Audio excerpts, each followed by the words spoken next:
veins, I've been driving this train. Years in this lane, there's no stopping this flame. Cause I came to the game and I changed it to play how I like, rearranged it to my own domain. Yeah, I got what it takes, made lots of mistakes, taking shots, skipping breaks, feeling lost, feeling great, popping off, singing straight, never stopped, never changed. All the squad here to play, and I've got something to say, yeah. I work hard each and every day, I get lost in the words I say. I don't push pause, no, I push play. I won't stop till I make a change. I withdraw on the things I make. I turn flaws into flawless traits. I build tall, never capping space. I won't stop till I hear him say, Welcome back. Welcome back. We are back with the second season of the Never Ever Mets. We're already on episode 5. So catch up with us, guys. If you haven't been watching, we're on Breakups and Makeups. How are you guys doing? JR, El Cid, how are you guys doing today?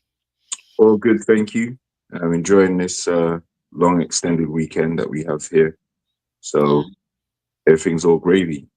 How about you, El Cid? How you doing? I'm good. I don't have a long weekend.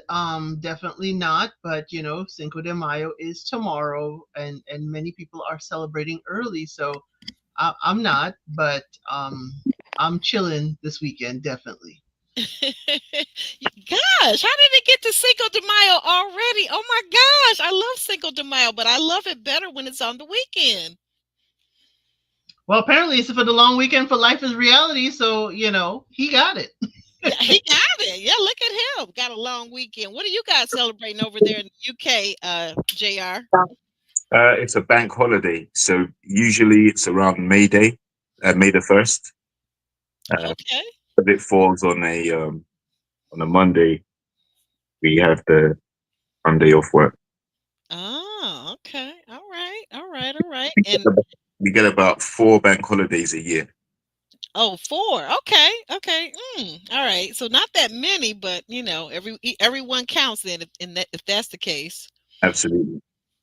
Guys, that you're watching us now, if you're watching us on the replay, be sure to drop in the comment section and tell us where you're watching us from, or just drop in and drop some purple or orange hearts, whichever.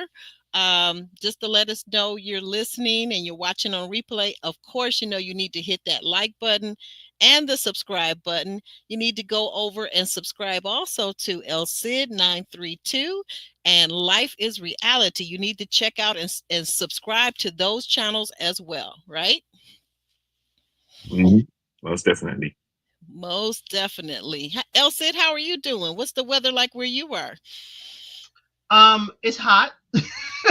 It's really, really hot, and we had a huge storm last night. It's like something degrees, but we had a huge like tornado watch for like a half hour where I was, but we came by unscathed. But it is like 82 degrees outside.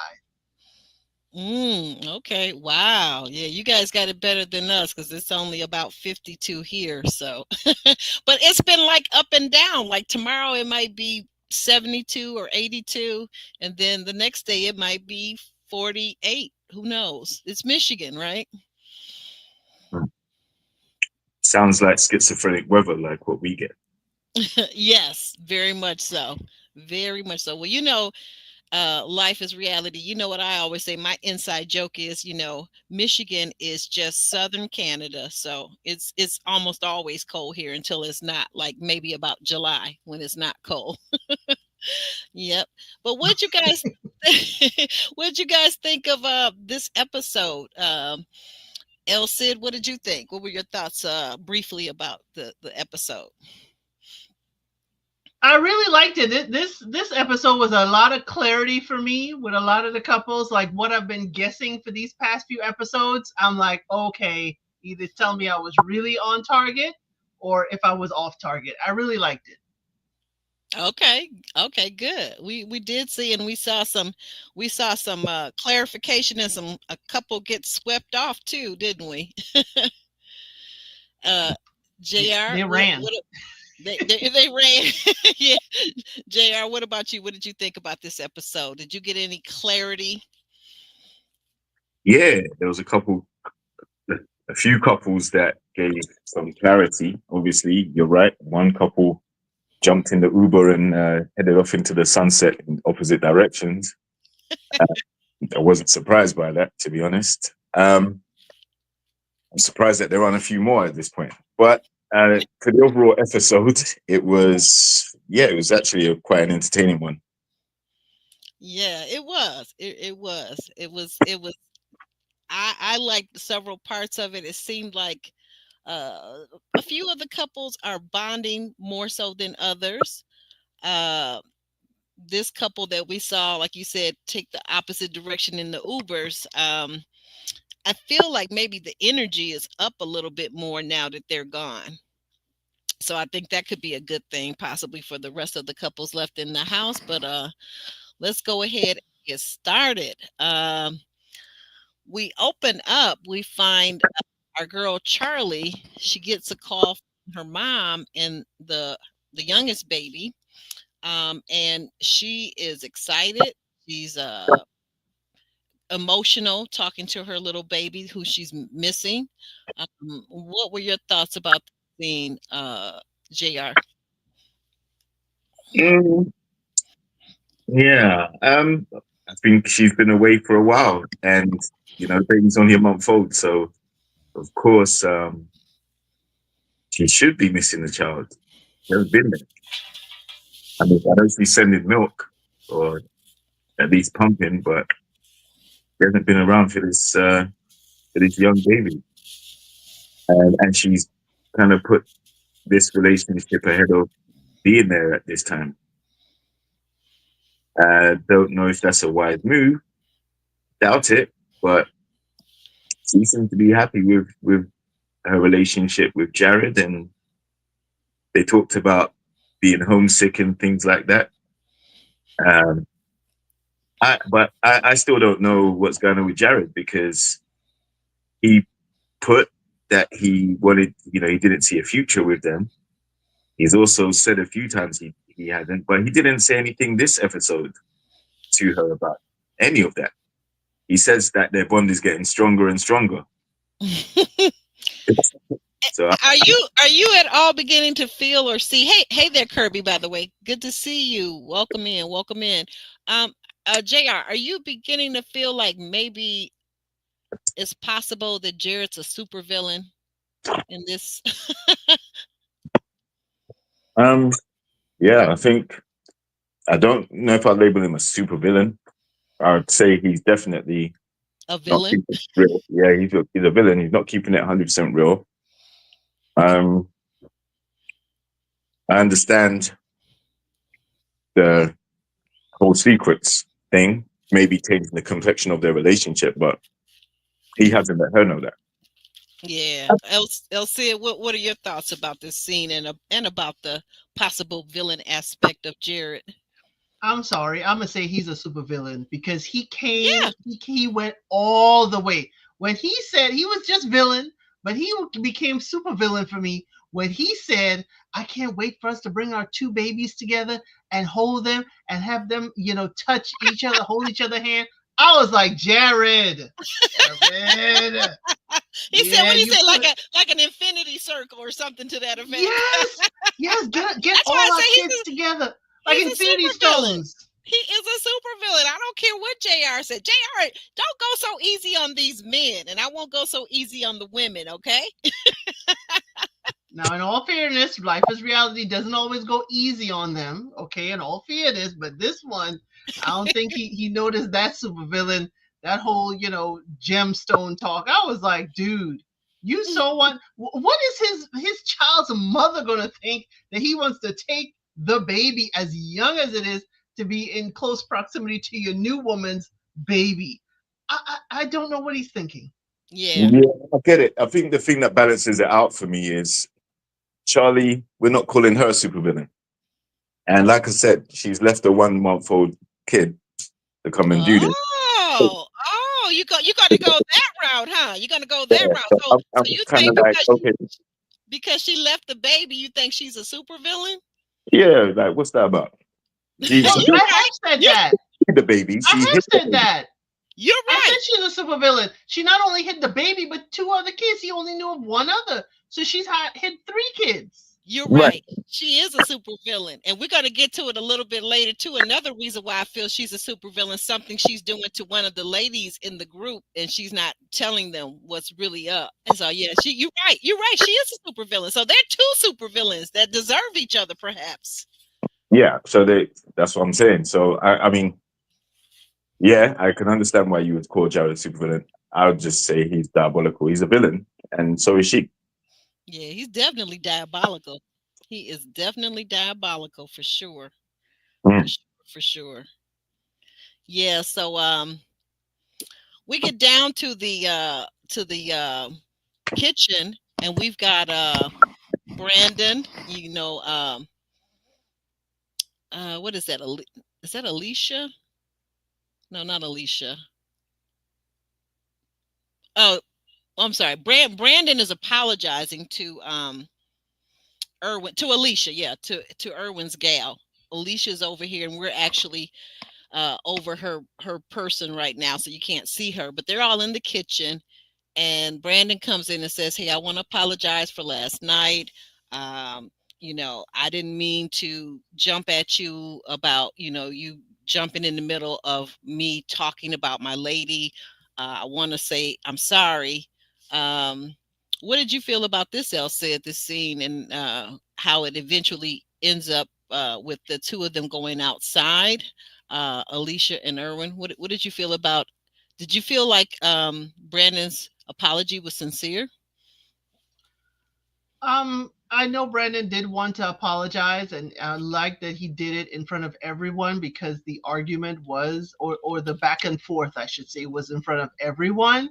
Mm-hmm. Um, I just wish she would have apologized as well Yes. because he just came in and said his frustration in his relationship, and she came in with telling him what he need to do in his relationship. So while she may have had a good sentiment, okay, she had a good sentiment telling him, trying to guide him.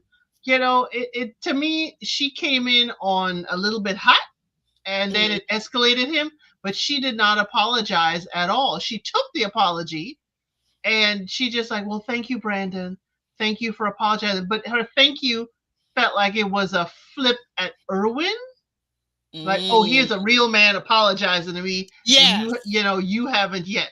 And I think that's why Irvin kind of smuckered and kind of showed his displeasure for the first time to us. First time to us, we see Irvin outwardly displeased at her and snickering around the people. Yeah, he was. You're absolutely right. JR, did Erwin wait too long to express his displeasure, as Elsid has pointed out? Do you feel like he waited too long? Mm, not really. He's been voicing things the whole time to her personally, Okay. saying, and things haven't changed. They continue to deteriorate. So I think he obviously frustrated, shared it with the group.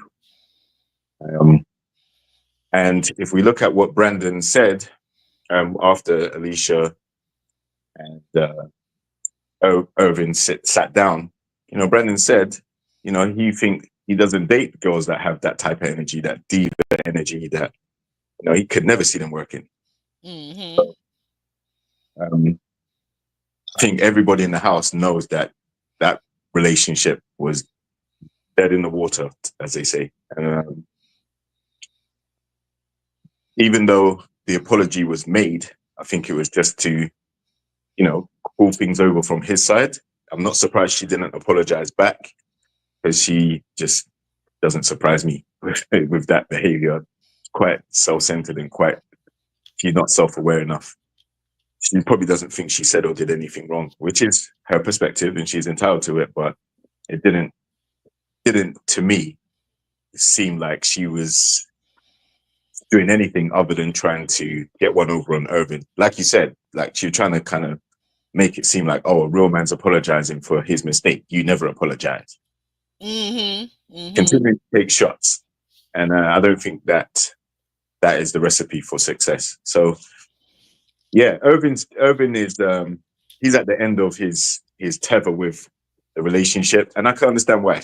Anyone that gets excited at not being intimate with you in the challenges or not wanting to participate fully, telling you that they feel unsafe with you, and all the other things she's done in the relationship. She doesn't see anything wrong with any of that. She kind of blames him for everything, even though he voiced his displeasure and said what he feels. She just doesn't care. So yeah, that's a wrap. That's a wrap. Regardless of what anybody else says or does, until Alicia realizes that it's not just her in the relationship and her feelings that count. So, it's both of them. So, but she didn't manage to do, and now they had to pack up and get on out of there. You know what? I think you clocked it when you what you just said, that until she realizes that there's two people in a relationship and she's got to care about the other person's feelings just like she would want that person to care. I guess that old golden rule, right? Do unto others the way you would, treat others the way you would have them treat you. Yep. And care about his feelings, because otherwise, what's the point of all of this? What's the point of having a relationship if you don't care about this person anyway? Exactly. I have to say this though. I really feel like the thing that was happening in the before they get outside, I feel like something that was happening was, I think she actually likes Brandon. I think she finds herself more attracted to Brandon. And if you notice, both these guys have, the braids, the twist. I mean, you could say Erwin, his are locks. I think that Brandon's are more twisted, and they're about the same complexion. But for her, I think that physically, Brandon is more appealing. I really got the feeling that I've been saying that to you, JR. Remember, I've been saying that before. I think that once she saw Erwin in person, the receding hairline. I'm sorry, Erwin. I think it's just not hitting the same way as maybe it was hitting online. What do you think? What do you think, Elsid? I was wondering where you were going with that, because I'm like, the hairline is receding and you can see it clear and close up on the phone. But I understand, his body. Sorry, Erwin. Okay, sorry. The body is not bodying like Brandon. I have said that week after week.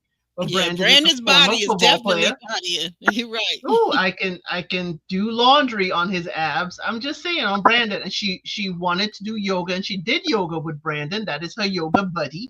So yes, I could see that Irvin is not packaged maybe in a way that she finds appealing. I find nothing wrong at all with Irvin. I think I he's a don't. very handsome young man.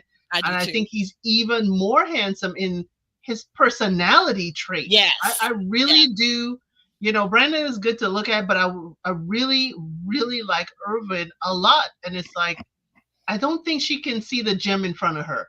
And that's something, harsh. And of course, the gem is what we see as an edited show and what they Hmm. present us. Because I do not think that's the first time Irwin been snickering in front of the group. No, it No. probably is. But you also have to give Irvin a little bit of credit, because people nowadays are talking about how men are emotionally unavailable. Hmm. They don't um, they're not comfortable sharing their thoughts, or they're afraid to get weaponized, and when they share their feelings. Hmm. Irvin has sat down and expressed his feelings multiple times. Right? Yes. He's been open. Absolutely. I think Brandon is too much of a live wire. If he doesn't like what's happening, he gets mad and shuts it down straight away. He ain't interested, right? Whereas Hmm. I think Irvin is more of a trial to at least get a conversation, dialogue going. What's the problem? Let's see if we can work through it. And it's at the other one. Brandon, on the other hand, he may look good, but he's got a shorter fuse. Hmm. That's a good point. That's an excellent point. I think so too. I think Erwin is, as Elsia pointed out, he is very handsome in terms of his character, in terms of his clarity of thought and speaking to her and communicating with her. She's the one. Alicia's the one that's been shutting down all conversation with BS stuff, talks about everything from, remember back in the beginning, JR, when I said that she was weaponizing her illness, her condition Yeah. against Erwin. Mhm. I don't know if you saw it then, but I think most of us see it now, that that's exactly what she was doing, even though you would think, well, why would anyone do that? And she kept saying, well, I wouldn't do that because, I hate having this condition and so forth and so on. But that's absolutely everything. Like, she's been gaslighting him. I think that's the word that you would probably use. Am I correct, JR? What do you think about that? Yeah, She hmm there's obviously some gaslighting going on or guilt tripping of some kind, but uh, Yes. and if he is as caring as we perceive, he's giving her grace for that condition that she has. Um, and yeah, I just think that if he's sitting down opening up to you, and that's what a lot of people would like to have in a partner, listen to what he's saying and see if the situation can be resolved. If you're always looking to deflect, he feels like she deflects everything and manipulates the situations. Um, and he said that a few times. So she's just not listening. She's not receptive. She probably feels like she's perfect, or at least on a higher tier than he is. So she don't really care about what he got going on. And that's a shame because that's wasted vulnerability. Now, you hmm know, hopefully he doesn't go off in his Uber and meet someone else, this ex or whoever, and now be afraid to share his thoughts and feelings because of the experience he had with Alicia. So, Oh no, he go into that X.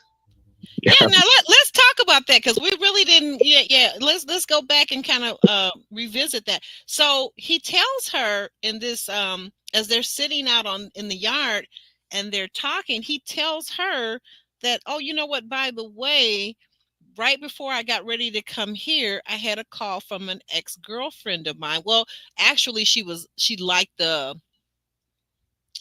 I guess she liked a picture that his sister had, who was getting engaged, on social media, and they started talking, and they opened up some line of communication, and he's interested in her now. He's interested in this ex, and he says it was the best relationship he ever had, to which I was wondering, well, like, what happened?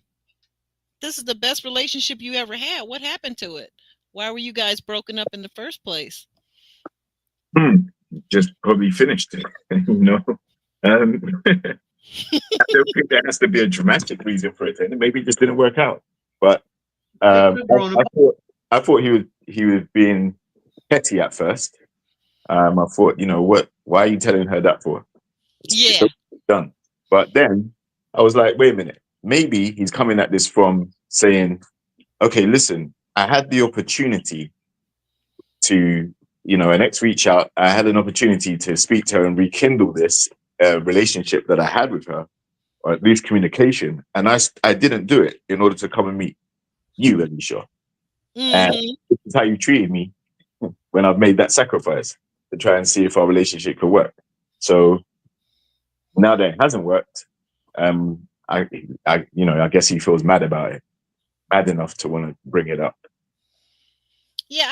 What did you think, El Cid? I mean, do you think that he brought it up to, as Shayna said, Shayna has a point where Shayna feels like he lied about this story about the ex, and he just wanted to hurt her. Do you agree with that, El Cid, or what was your take on it? I agree with that just a little bit because of what we see Irvin has said. We saw him tell her that he got a call from his ex, but when he goes and tells the group, he defines it in that the ex liked the photo and then they had communication. So in that instance, I'm like, okay, did they edit out that Irvin did tell Alicia all of it? I don't think that Irvin knows in this instance how to break up with someone, because Ah, anyone in Alicia's place would get defensive and would put walls up if now you're telling me you were talking to the ex. And it could be, as Life is Reality is saying, it could be that he's like, listen, I did have an ex come back in my life. I made nothing of it because I wanted to give us a chance. And he says, maybe this was God telling him not to go on the trip or whatever, but he wanted to give Alicia a chance because they had months invested in each other, and mm-hmm. to be treated like this. So it can be taken, yes, it did hurt her feelings. It may not be intentional, but it did hurt her feelings, as it would hurt mine If I'm hearing you had communication with an ex right before coming out here. Yeah. Well, I mean, even if the wait, hold on, Elsa. Even if the ex was the one who initiated the contact, I mean, like, Yes. Why am I hearing about it now when you had oh, contact with that ex 2-3 weeks ago? Why am I hearing about it now? okay, that's fair. And so, why would Alicia care anyway? She don't like him. She doesn't like him. Yeah, that's a very good point. So maybe that. But wait a minute. Even though I don't like you, how dare you have someone else? This is ego talking. That's funny. Yo, listen, you don't want him, but you don't want him to be with anyone else. Come on. Well, there's some women and some people out there like No, that. no, she doesn't want him to dump her. Well, it's this, she doesn't like him anyway, so it doesn't matter which way it goes. It doesn't matter who the relationship needed to end. It was not going to work. Yeah, Nothing. but ego matters. In that instance, your ego matters. How The dare you break ego. up with me? How dare you? Right. You know what? Because he did tell her. He said, you're pretty and you're smart and whatever. Right. It's You the is whatever that pretty, had her hackles up. You is pretty, you is kind, you is smart. You Yeah. is important. Right. You is important. It's complimenting her on the way out. Right. So again, like he didn't just end it in a, other, I would say it wasn't malicious. I would just say he just reached the No, end. it Right. definitely wasn't malicious. Yeah, like he But he complimented her, suffers. said good points, and then just said, "Listen, this is why it's not going to work." He doesn't feel like she's doing the things necessary. He feels like he wasted his time. He feels like she came here just for a friend, or there's no attraction there. There's no anything. They haven't built on anything since meeting. Their online relationship was actually better than when In they met. real life, yeah. And Yeah. that's telling. That's telling to me. If you get together with your online crush and you find out in real life there's no chemistry, no one's trying to touch the other person, or only one person is trying to touch and the other one doesn't want to be touched, there's some issues there, and maybe for some people, that's why I say I think that online dating can be, and as El Cid has already pointed out, not always, but can be fantasy land for a lot of people. It can be. It really can be. Not everyone, but anyway, so we get the two of them back into the house. They're back in the kitchen. And he's told them that they've broken up. She's saying that I will not allow myself to be in a toxic relationship. Now, this is the problem I had with Alicia. Alicia, I won't even say that it's a lie. I think that she embellishes, and I think that she's delusional. Like when she said, for example, weeks ago, when she said she felt unsafe with Erwin, and all he was doing was trying to talk to her. Then when he gets up to walk away, she says, "Well, no, come back, let's talk." That's like there's something her thinking, her mindset is not even kill. Does anyone else see that? Yeah. It's the drama. Oh, go ahead. Yeah, go ahead, Elsie. It's the dramatics for me. As you said, it's too much. Like she was trying to talk in tongues last week. This time, she's following him while he walks towards the house, and then it seems performative in front of camera, and like get away from me and all that. And now it's like I refuse to be in a toxic relationship. Does she not see she is toxicity? Yes. It's like toxicity, right. Diva. Yes. Right. So she's not seeing the toxic that she's bringing or the fuel that she's putting into this. Irvin has his own set of toxic, but she seems to be focused on the shortcomings and issues of the other person, and she doesn't seem very introspective. No, not at all. No accountability. Go ahead, JR. Go ahead. Yeah, I was just going to second what Elsie said. Zero accountability, which is why she doesn't look at how her behaviors or the things she says are affecting Irvin. I was saying to you earlier, Aubrey, like the moment someone says they feel unsafe, that's the cue to get out of there. That's pretty much relationship over right there. when you use that verbiage. And as Yeah. you write it out, maybe she could have said, I feel uncomfortable at the moment. Like, Yeah. let's revisit this in a few, let's take a break, go downstairs, get a drink, do something, and then come and revisit this conversation another time so that level heads can prevail. She don't care about that. She's not trying to resolve the issue. Mm-mm. No, what it is like I said, she kind of does this push and pull thing. She doesn't want him, but when he walks away or goes away to try and get away from the situation, even though he respectfully done it, she pulls him back in. Yes. Like Exactly. she's playing with him. So if you don't want him, let him go, and then if you do want him, then show some self-awareness and come and try and meet in the middle. And Yeah. that's the thing she's not doing. She's not trying to meet in the middle because she thinks that he has to do all of the bidding because only he's in the wrong. She doesn't take account of the things she says and how they may be affecting him, and that's coloring his view of her. When he's on the receiving end of these type of things, he's probably checking out every single time something happens. From the intimacy challenge celebrations that she was doing when they failed, Yeah, she sure did. And she's like, yeah, woohoo, we're out.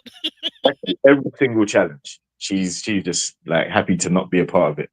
She doesn't like physical touch. She doesn't like to necessarily be around him. She doesn't like to sit down and listen to him when he's when he's talking to her. It's always like one-upmanship, and like it does get tiring after a while. So I empathize with him on that. But Leisha is a strange fruit. I call her that. She's a strange fruit. Well, something you said about her earlier when we were talking, I think you said something about her being, was it the word awkward? Yeah, socially awkward. Oh, socially awkward. Yes, I think I you think hit the nail on the head. I think they both kind of are, though. To be honest, he's a little socially awkward too, but not nearly as much as her. Not no, nearly. at least he's willing to embrace his partner and try and get some type of physical interaction going, intimacy going, grow the relationship, discuss things, try and move forward. But she's not doing any of that. So, I agree. She's been very dramatic, performative, and I'll just say that, I won't keep on giving her names, but I will just say that she doesn't like the man, right? She doesn't feel comfortable around him. She doesn't want to be intimate. She doesn't want any type of touchy-feely anything. Everything makes her feel awkward when it comes to him. Don't That, do that, that. I feel unsafe. I feel unsafe. Don't touch me. what more do you need? Like, if you're a guy in that situation, what more do you need to hear before you're like, no, this is done. This is not going to work. She's not feeling me. Yeah, well, it goes back to that first exercise, if you guys recall, about consent. If she's saying she feels unsafe, these women that are using this word very recklessly, saying they feel unsafe, because we have another person that does this later on in the episode, another woman. And I feel like if you're using the word unsafe, um, you know, that's really a very, very particular word, right? It's almost like an HR word, If you saying you feel unsafe, even in a personal space, not at work, but in a personal romantic space, then any guy that has any self-respecting guy is going to do like JR said, get up and leave, because you've now put him in a predicament. You've put him in a pickle by saying you feel unsafe. Mm-hmm. When you really mean it, to me, it felt like she really meant she felt uncomfortable. That's what, back when she was saying that she felt unsafe, when he was in her room, he wasn't gloating over her or tiring over her. He wasn't making any kind of motion. I think he was a little his voice had risen a little bit, but he was just trying to get his point across. And if every time someone disagrees with you, you say you feel unsafe, you got an issue. You got an issue, because unless the person really makes you feel unsafe, why are you talking like that? Mm-hmm. It's definitely very dramatic. But we got the whole house. They're basically looking at them, and as you can see the looks on their face, they're like, yeah, what the heck is going on? What are you guys talking about? Mm-hmm. Tatiana, when she finds out that Alicia's going to be leaving. She says, "I'm sad you're leaving, but is it just me, or did anybody else think that Tatiana? I mean, yeah, Tatiana was laughing behind that hand. Is it just me?" No, I saw that too. Mm-hmm. Mm-hmm. Mm-hmm. Yeah, because I think so. I think so. I think the guys are even laughing. I think the guys are even laughing. Like, what? They had to go out in the hallway because they didn't want nobody to see them. Yeah, they were mocking. They Cinco were, and Jared, they're cracking up.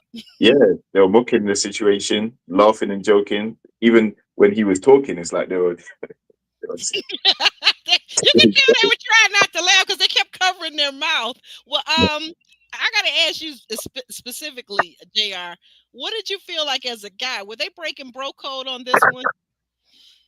Uh, no, I wouldn't say that. I mean, are they really bros, or are they just going through this experience together?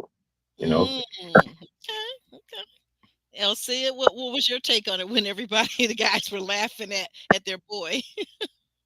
I think they were laughing. I think it was, laughing because he was, off on the timeline with his ex and Alicia, and basically laughing like, dude, why do we need to know this?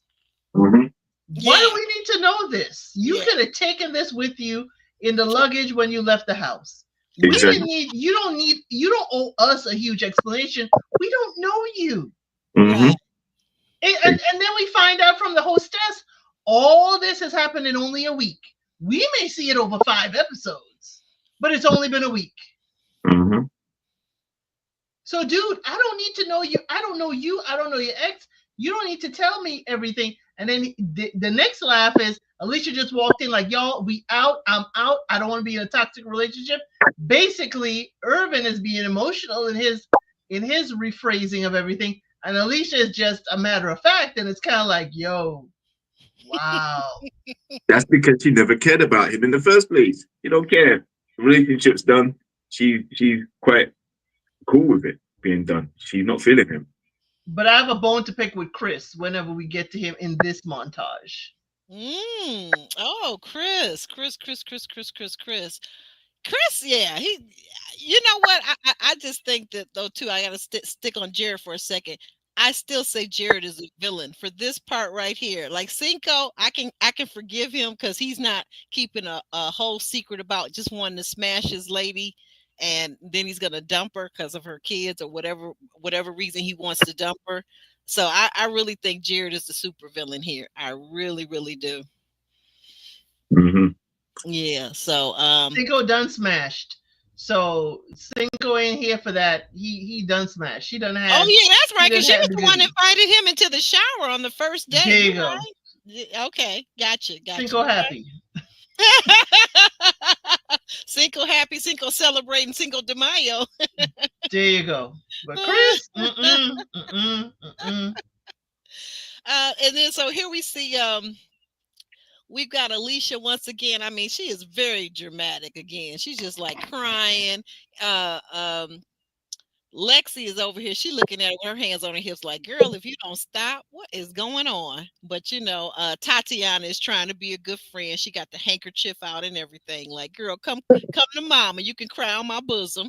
We have known each other for a week. Tatiana needs to calm down.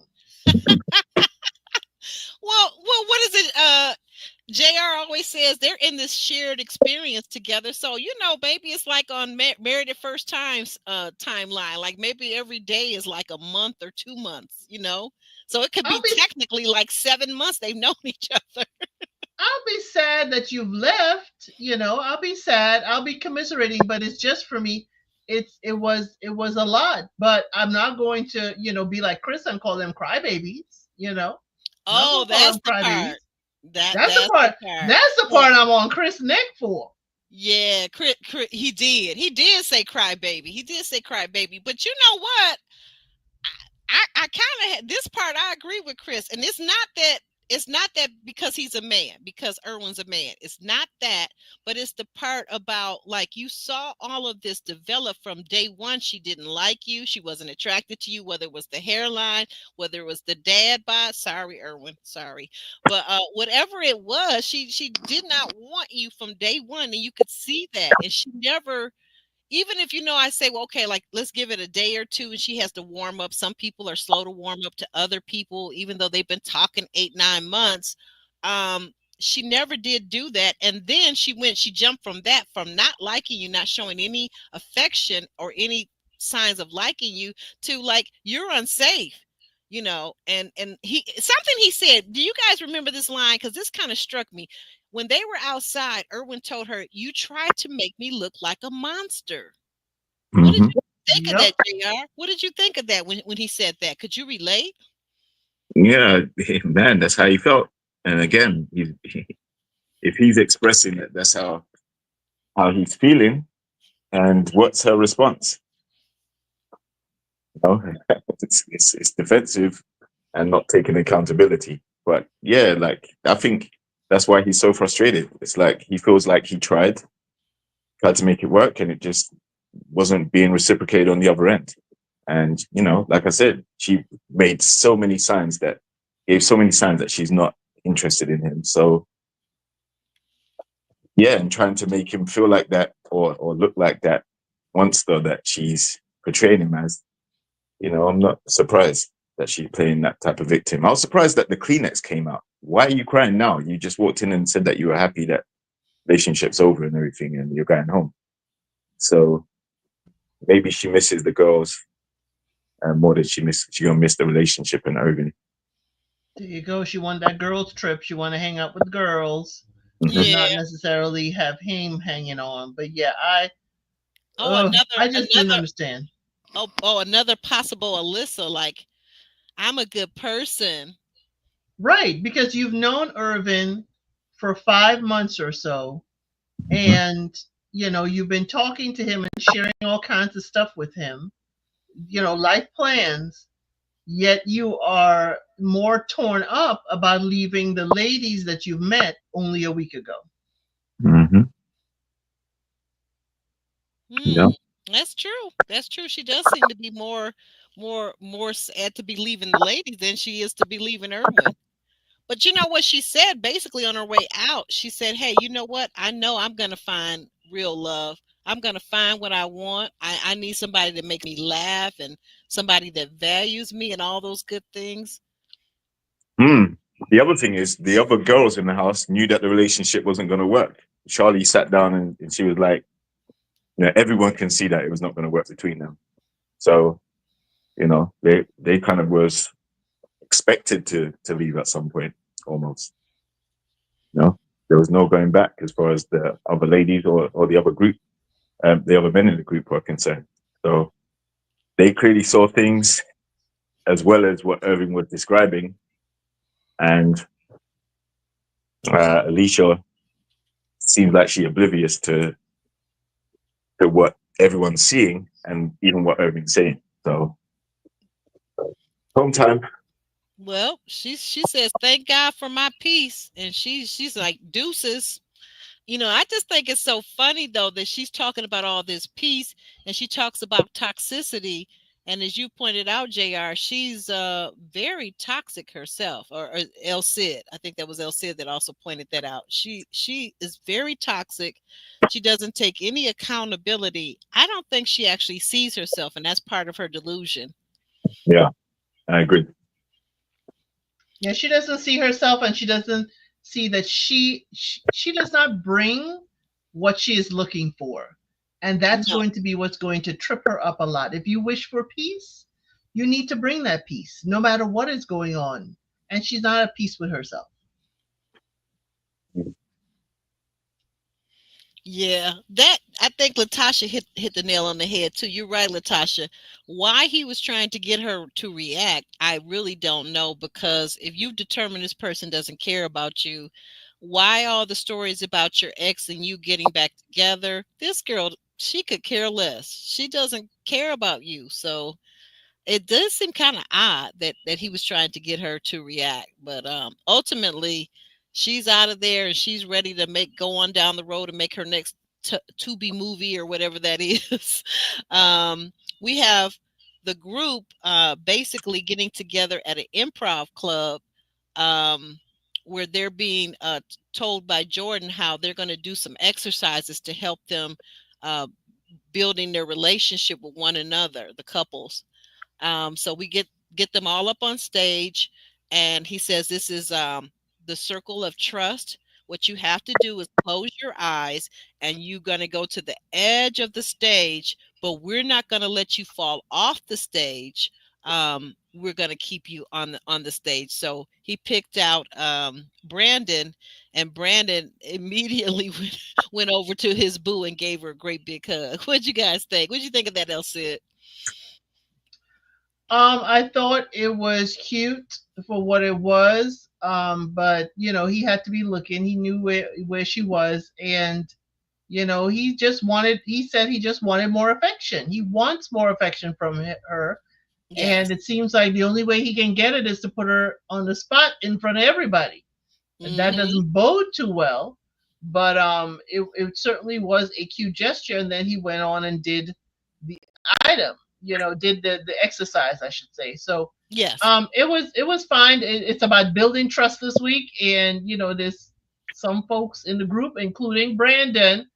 Brandon needs to get that trust together, because trust me, he ain't gonna be happy when he hear Kiki's secret. Right. Right. These people are keep hanging on to. That just makes me think about it. Maybe I haven't looked at this because she is a woman. So maybe I've been unfair. Is Kiki a villain for keeping that secret from her beloved? Is Yep. he her beloved? Well, he's something. He's something. They're there and they're trying to make a go at it. So, Elsie, you don't think that's her beloved? We'll get to it at the end whether he's her beloved, because the way she didn't answer a question at the end made me side eye. But the fact that you are overlapping, you just ended it with an X right before you came out here. Yeah. Yeah, that ain't your beloved. Okay. So we got one vote for no, that's not her beloved. Okay, what's your vote, JR? Uh, yeah, I gotta say no as well. It's the timeline, man. Like she was with the ex for 8 years. She'd been talking to Brandon for 4 years, and she only moved out away from the ex 4 months ago or something like that. So there's definitely a 4 year or 3 and a bit year gap overlap Overlap, yeah. with Yeah. talking to Brandon and being with the ex at the same time. So he's not going to be impressed when he hears her secret. And yes, so I'll put her in the villain category because she hasn't come clean. Same as Yeah. Play, and Clay, yep. Clay is in that villain category right now. yeah.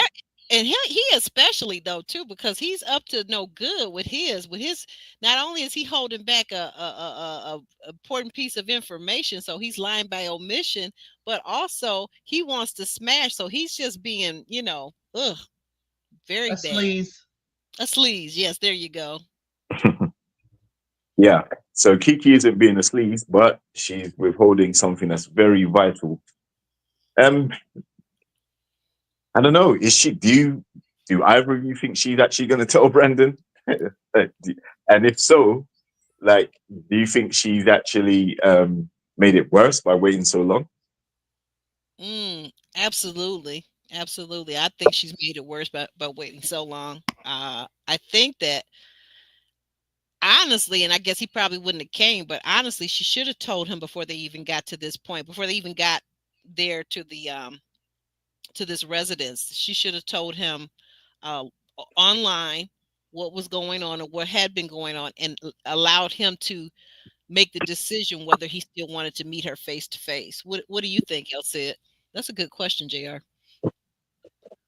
I think she's been telling him, and he need to listen to the body language. He clocking it.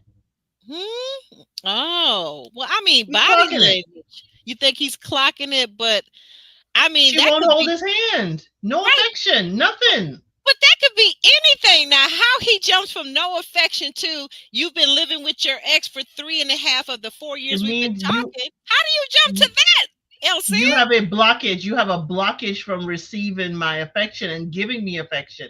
It's almost like if you're trying to stay faithful to somebody else. That's what I see. Look at this hug. He is hugging her, and look Yeah, at how she is holding, like if she's about to lift him and put him away from her. It yeah, is it is awkward. yeah, it is. It's It like is. she's trying to maintain distance as to not to offend the person she really with. Ooh, ooh. So maybe she's still with that guy. Oh my You goodness, don't the know. ex. Yeah, because if a good-looking guy like Brandon and I was a young girl like her, I'd be What? hugging him back. Ooh What? I'll wee. be feeling them abs. I'm sorry. Hey. But that actually looks like what she could be doing with her hands up position. She could be just And then she only No, feeling it with her thumbs. No, no, she no. need That's not yeah, feeling it. right now. She need to be hugging him to her. She need to be giving her the full body. Mm, all that body Exactly. she got, like he said, you are so soft, but yet to not be affectionate. I don't understand. She need to be using all of that body because apparently he likes all of that. So she need to be giving it to him right now. yeah. But the next person we have, everybody kind of went through this circle of trust, and they all did pretty well until we got to this person, Hmm. Alexi. She was like, I got a little bit of a trust issue. I just don't know. Now, I don't understand this next thing that happened is that Chris all of a sudden said that went to his character. Can either of you explain to me how that went to his character? Else said, what does she mean by that? Do you know? What about his character? She was saying, Chris said after she had said that she has trust issues in front of the group. Chris said Oh, in his confidential confessional. his confessional, thank you, his confessional, he said to us, he said, well, wait a minute, that goes to my character. And I was just Yeah. trying to understand how that actually went directly to his character. That's more of a her issue, not a him issue. He's taking the hurt directly. He's kind of thinking that means you don't trust me. So that Okay, means my character is not such that you can trust me. But he's okay, internalizing someone, as you correctly said, that's her. She has to get to a point of trusting him. And he doesn't need to change who he is. She just needs to see it and trust it for herself. But he just felt a slight. He felt it was a slight against him. I can understand that, but that means you're taking everything a little too personal. Again, we just been talking, on the internet, and you done engaged in, with a girl locally, so she has a hint, a whiff of a cheating on your end. So yes, she doesn't trust. You're still building that trust. So Chris took it to heart. That's all it is. oh, okay, he took it to heart and took it more personal than I think that I might have taken it. If a guy said that he didn't, he had a trust issue, I wouldn't take it necessarily personally. What about you, JR? Any thoughts on Lexi and Chris and their trust issues? Yeah, I think he did take it personally. I think he took it as a slight towards him because of, like you said, not only going on the show on the on another TV show and potentially looking for a match there, but after the show finished, he ended up going with someone else from that particular show. So, and that was while they were talking. So I can see why she would have an issue. Um, but yeah, I think he took it personally. Maybe he shouldn't have. Maybe he should have. I don't know. But I don't see that couple working anyway. To be honest, I've jumped on the bandwagon finally. I don't see Chris and what's up is working. No. Okay, well, tell us this. What brought you to the bandwagon? And you Well, guys out there in the chat, let us know too in the chat, or if you're watching on the replay, are you on the bandwagon that this couple, Lexi and Chris, will not work, and why? yeah, for me, I just don't think they match. I think the type of thing that he's saying, particularly with regard to the way she's controlling over the last few weeks. It's only been a week. He's already said he's controlling. We've already seen her, steamroll her way through the consent exercise and all of that. She doesn't really care whether he consents to something or not. She kind of runs over whatever he's feeling. But this is another expressive dude. He seems like he's in tune with his emotions, and if he doesn't like something, he says it. Now, I'm not sure that the issues that he has with her can be resolved in the short space of time that they're going to spend together to decide whether they're going to work. Hmm. I Okay. resent the word bandwagon. Okay, I resent the word bandwagon. Not a What? bandwagon. We're Trigger doing word. a thorough assessment, and this couple, they ain't it. It ain't bandwagon to me means like a temporary, like we all just going along for the sake of. I'm like, we see it, we see it. Latasha says she got me cracking up. She says there's no chemistry between them, and I think this is definitely a fake couple. The acting is awful. Hey, Shayna. Exactly. Shayna says, hey, we knew these couples wouldn't work from episode one. Yeah. They're both doing improv in their relationship. That's what. Ah, yeah. So I don't know. I don't know. They do seem to be something seems to be up. I always wonder. You remember I said to you, Jr. The age gap between the two of them, with her being the eldest as a woman, Mhm. that didn't bode well for me for the two of them. So I just didn't see it. Some people say that Chris doesn't like her. Was it because she's too possessive? Why doesn't Chris like her? She's a beautiful lady. I think she's very attractive. JR, would you agree? Yeah, she's obviously attractive, maintains herself very well. But again, I'm linked. I'm thinking, is there a link between her age gap over him and the control issue? Ah, That's always going to be there. mm-hmm. So will she be able to listen to what he's saying and not be controlling, or not respect his boundaries? Just because you're older doesn't mean you can do whatever you want, and the person younger, they just have to tolerate it. Right. Or doesn't mean either too that everything you say or feel or think is gospel, that you know more than the younger person in the relationship. That's true. Mm-hmm. That is true. Well, our audience has a lot to say about what's going on and what they're thinking. So this is a very interesting couple. But so we get back into the circle, and Jordan, who's down here in the lower right side of the photograph, is letting them know that in relationship there has to be some type of agreement. And I'm looking at these couples thinking, yeah, there's a lot people aren't agreeing about, because they're not even coming forth being truthful about these babies, about who wants to smash and dash. Just be truthful. Just be truthful. But we get into the vehicle, and we got the two couples. We've got Brandon and Kiki in the front, and the lovebirds kissing back there in the back, kissing Tatiana and Clay, Play. right, Hmm. in the back, right.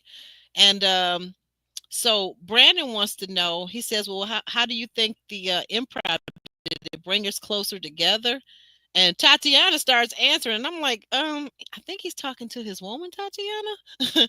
But over on the other side, Kiki, she's like, well, yeah, I don't know about that. And he's saying, well, I sure wish you were more affectionate. I really want you to be more affectionate. And Kiki's like, no, I don't know. I just I know I got to be honest with him, but I can't. I wasn't brought up in a family of huggers or physical affection. Um, do you think she's BSing us, Elsie? Is she BSing us and him? Definitely. I think she BSing us. The way she said it. Now, I have no proof. I don't know her or her Hmm. family, but it's giving me it's BS. Now, you could tell him I'm not affectionate around different people or whatever, but it seems like an excuse like if I'm not affectionate with you ever, okay, is because I'm from a family that isn't, show affection. So he's right, you can be so soft but don't want affection. And I think what they need to talk about is what does affection look like for Brandon? Does he just want to Mm, hold her hand? Does he just okay. want more hugs?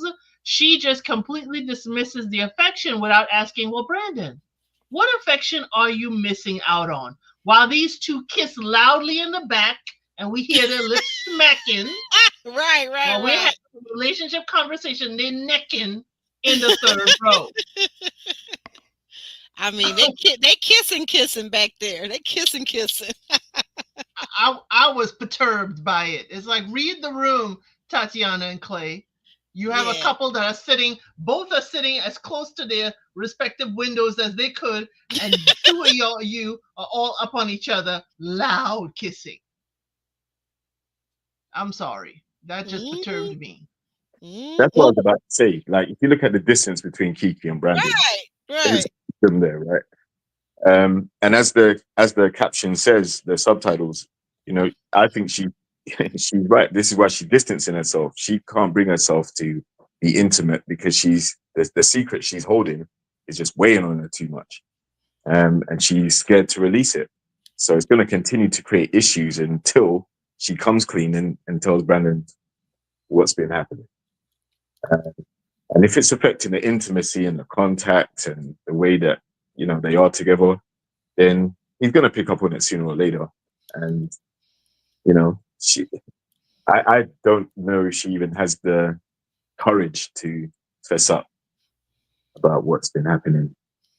And that could also be why she drinks, to kind of numb the anxiety about it. Um, so yeah, I'm not gonna say that Clay and Tatiana were in the wrong for kissing. It's none of their business. They got their relationship to think about. They don't need to worry about who's beefing and who don't. You know, as we can see, a lot of couples are struggling with the intimacy department, and clearly Clay and Tatiana aren't. No, they're not. It clearly ain't cutting Clay up the fact that he got a secret eaten up in his insides. Oh yeah, he needs to. He's overdue. He's had like 5 open Right.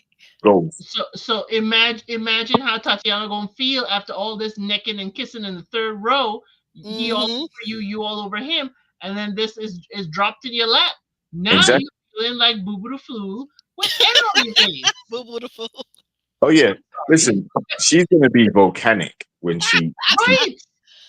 I like. would tear his face off his body. Oh yeah, if they were steaming up the windows in the back seat there, you wait till she hears his secret. She's gonna be livid. She's gonna be lava. But but once again, like about their secret, is that a violation of girl code? The ladies know, and they're not even telling her. Some of the The ladies know, men like know too. the men know too, right? But I mean, I don't expect. Here's my thing. I honestly, unless it's my brother or my male cousin, I don't expect the men to come forward to tell her or me anything that's suspicious about this guy because he's trying to smash. Because most guys understand the whole smash thing. They do. And a lot of men are into that. They live their lives like that. So I expect them to be shady. But the women, I expect if they found out from their guy or overheard something, I would expect the ladies to come to me and let me know because I would do the same thing for them. And hence Alicia left crying and all in her arms and didn't tell her the secret either. They all are strangers 1 week in and they are holding each other's secrets. Oh wow. Well, okay, now so you guys aren't giving this the time frame that we give math every season. We give Married at First Sight all this time frame that even though it's a week, it's like a month or 10 months. We're just going to totally ignore that these people are in the house together, living together every single day. And they still not telling each other secrets. I don't owe you anything. I don't know you. I pledge allegiance to the person I came with. That's where my allegiance lies. I don't know y'all enough to build a friendship to be holding any kind of water. Don't bring your secrets to me. You're not my friend. I don't need to hold it. Because if I had known Clay's thing, I'd have been slipping her a note where the cameras don't go. You need to ask him about that baby. And I just watch the fireworks go. Oh, okay. So I like this. I like this. I like this, El Cid. I like this smooth way you would get the information over to her by slipping her a note away from production. I like that because they would be Under wondering. that avocado toast, definitely. Yeah, they would be wondering, how does she know this? Okay, all right. Yes, go for it. Hey, Miss Wilson. Hey there. What about you? What do you think, Jr.? uh, dear. Well, I wouldn't be throwing a grenade and then wouldn't be throwing a grenade and then turning around and with my fingers in the ears, waiting for it to explode. I'll tell you that. I would mind my business. I'll leave it. I'll probably say to Clay, listen, you need to just go and tell her, bro. Like, you're making it hard for yourself, making it worse. Just tell her. You can't hide this newborn child. It's a part of your life.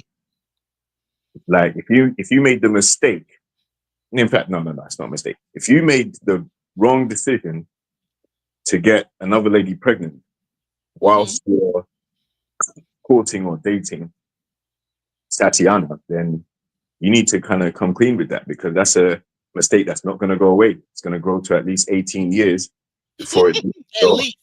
yeah, before it leaves your responsibility. So if Tatiana's coming into your life, you're going to have to know how to accommodate and adjust to your situation. And yeah, so he's not giving her the opportunity to do that. And for that reason, Clay is definitely a villain. But everybody knows life is reality. And Everybody in the house knows, that's and go that was I her don't. go. Yeah, she's gonna go absolutely crazy. That's gonna make it even worse. That's what I'm saying. I can't believe that nobody has told her. But I guess they kind of did. Like when we get to I think that's up next. After this couple gets back and they have their talk, and now she's really BSing him. Now this is when I start to dislike Kiki, because she's outright lying. She's telling her man that she feels overwhelmed and that he's always going first, and she thinks that he's doing too much, when she's in actuality, she's the one that's doing too little because she's lying by omission. Is anybody with me on this? Are we like team Kiki, or are we team Brandon? Because I think that Kiki is definitely in the wrong here. She's a liar. And another round. Hey, Jay, good to see you in the house. What do you think, El Cid? What do you think about this when she's telling him that she's overwhelmed? It's a bunch of malarkey or what? It's always a bunch of bull to make this man feel guilty. He was asking for affection in the car. He hugged her, whatever.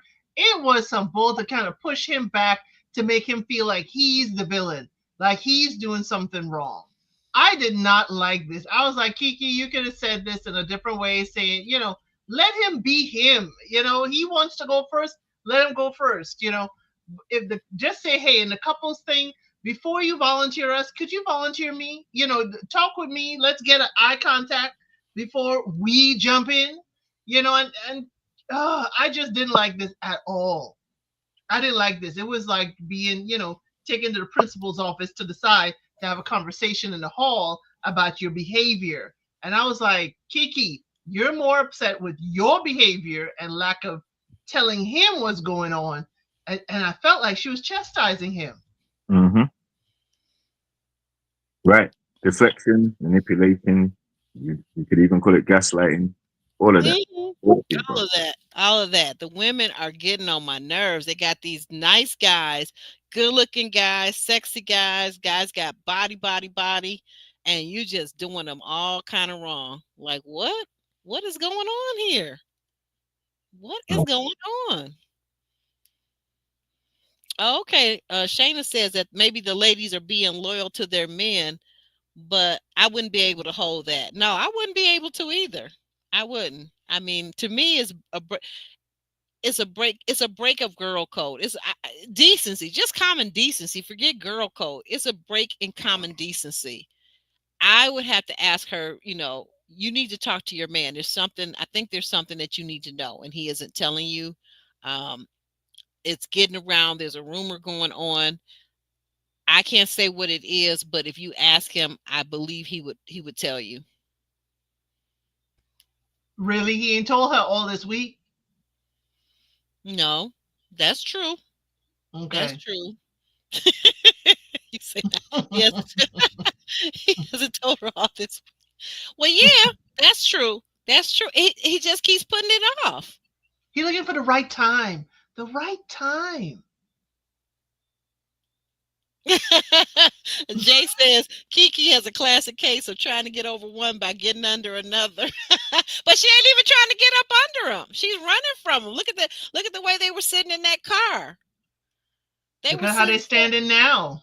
right. I mean, you could put a whole nother person between them. She ain't trying to get up under him. Not doesn't look like it. Even Not when they at all. ended the conversation and Brandon wanted to take her two hands and look in her eyes and end the conversation on a good note, Hmm. she wasn't having it. Nope. Nope. Nope. She I don't know. I don't know what's going on with her, but it's about. I think it's going to be exposed very soon. But in any case, we got Cinco over here, and Cinco is saying, "Look, we're getting ready to play another game. So you know how these games go, guys. Once they start playing these games, it's all bets off. Somebody's relationship is about to go take a nosedive. So we're playing this game and we're going to vote. We're going to vote for these couples and these questions. And one of the questions was, who do you think is most compatible? Um, and who do you think is least compatible? Well, most compatible, the votes went to, that went to, was it Jay and Cinco, basically, right? Mm-hmm. Who will They make got it to the end? who will make it to the end, most compatible, or who will make it to the end, and who's least compatible. Who got the votes for that? That was Brandon and Kiki won that round. Yep. Mm-hmm. Yep. My goodness, oh my goodness. Brandon's sitting there like with his hands in his head, going, "Wow, are you serious, guys?" And then we got who has the most secrets. Which couple has the most secrets?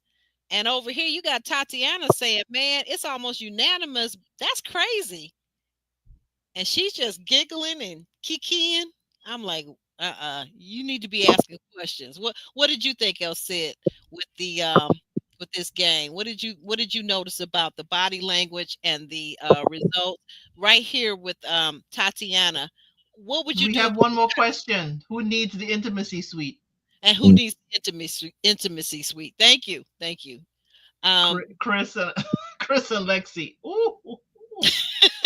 Y'all already know Chris don't have consent. This woman gonna grab him. Why y'all pushing Chris to the intimacy suite? They diabolical. They knew how Chris felt. they They gonna knew send how he Chris. felt. They gonna send Chris in there. Chris, I can see Chris with his hands pressed up against the door and the window, like, "Let me out, let me out." but but for this particular one though, when we're talking about Tatiana and the most secrets that Clay is holding on to a secret, what was your feeling about this scene right here, and what would you have done if you were her? What would you have asked? She took it quite gently. She did take it, she was giggly, he. I don't know if it was the vegan wine she had. I don't know. But you have Shayna here in the comments is me. It's like we would be at this table. Ain't nobody leaving this table until we get to the bottom of this. What is the secret? Because clearly y'all know. Clearly we got 10 votes up in here that Right. we have secrets. Mm-hmm. Somebody needs to say something before we go anywhere. You are held hostage at the table. Somebody better say something. Clay, you got to say something and watch him Right. stutter. Right. And you see who I say is diabolical, because Jared is like, "Oh, it's nothing. Don't worry about it." Good. Don't worry, because he got his secret off his chest the first night after his lady said hers. Mm-hmm. And Charlie's the one that's saying that everybody knows about this child. So, um, yeah, Tatiana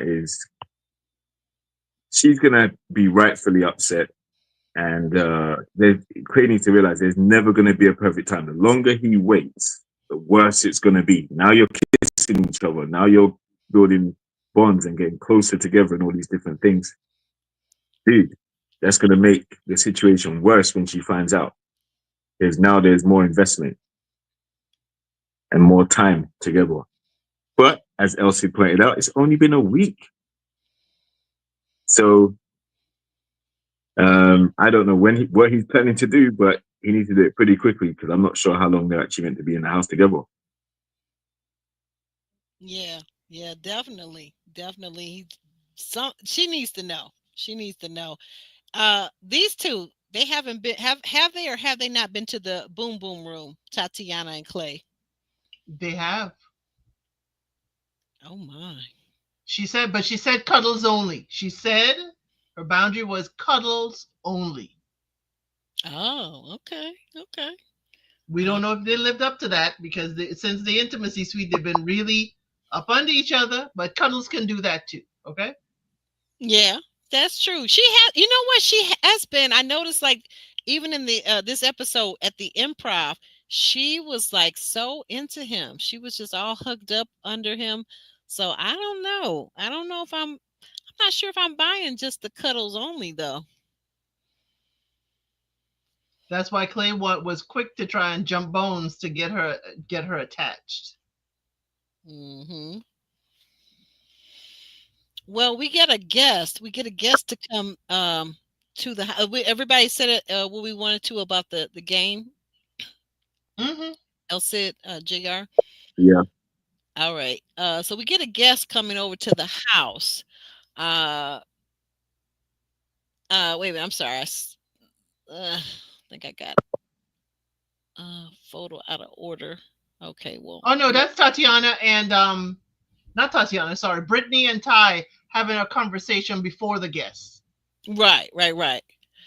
They're having this conversation, and she's letting him know that she really needs him to step it up, to do all the things that he said he was going to do when they were online.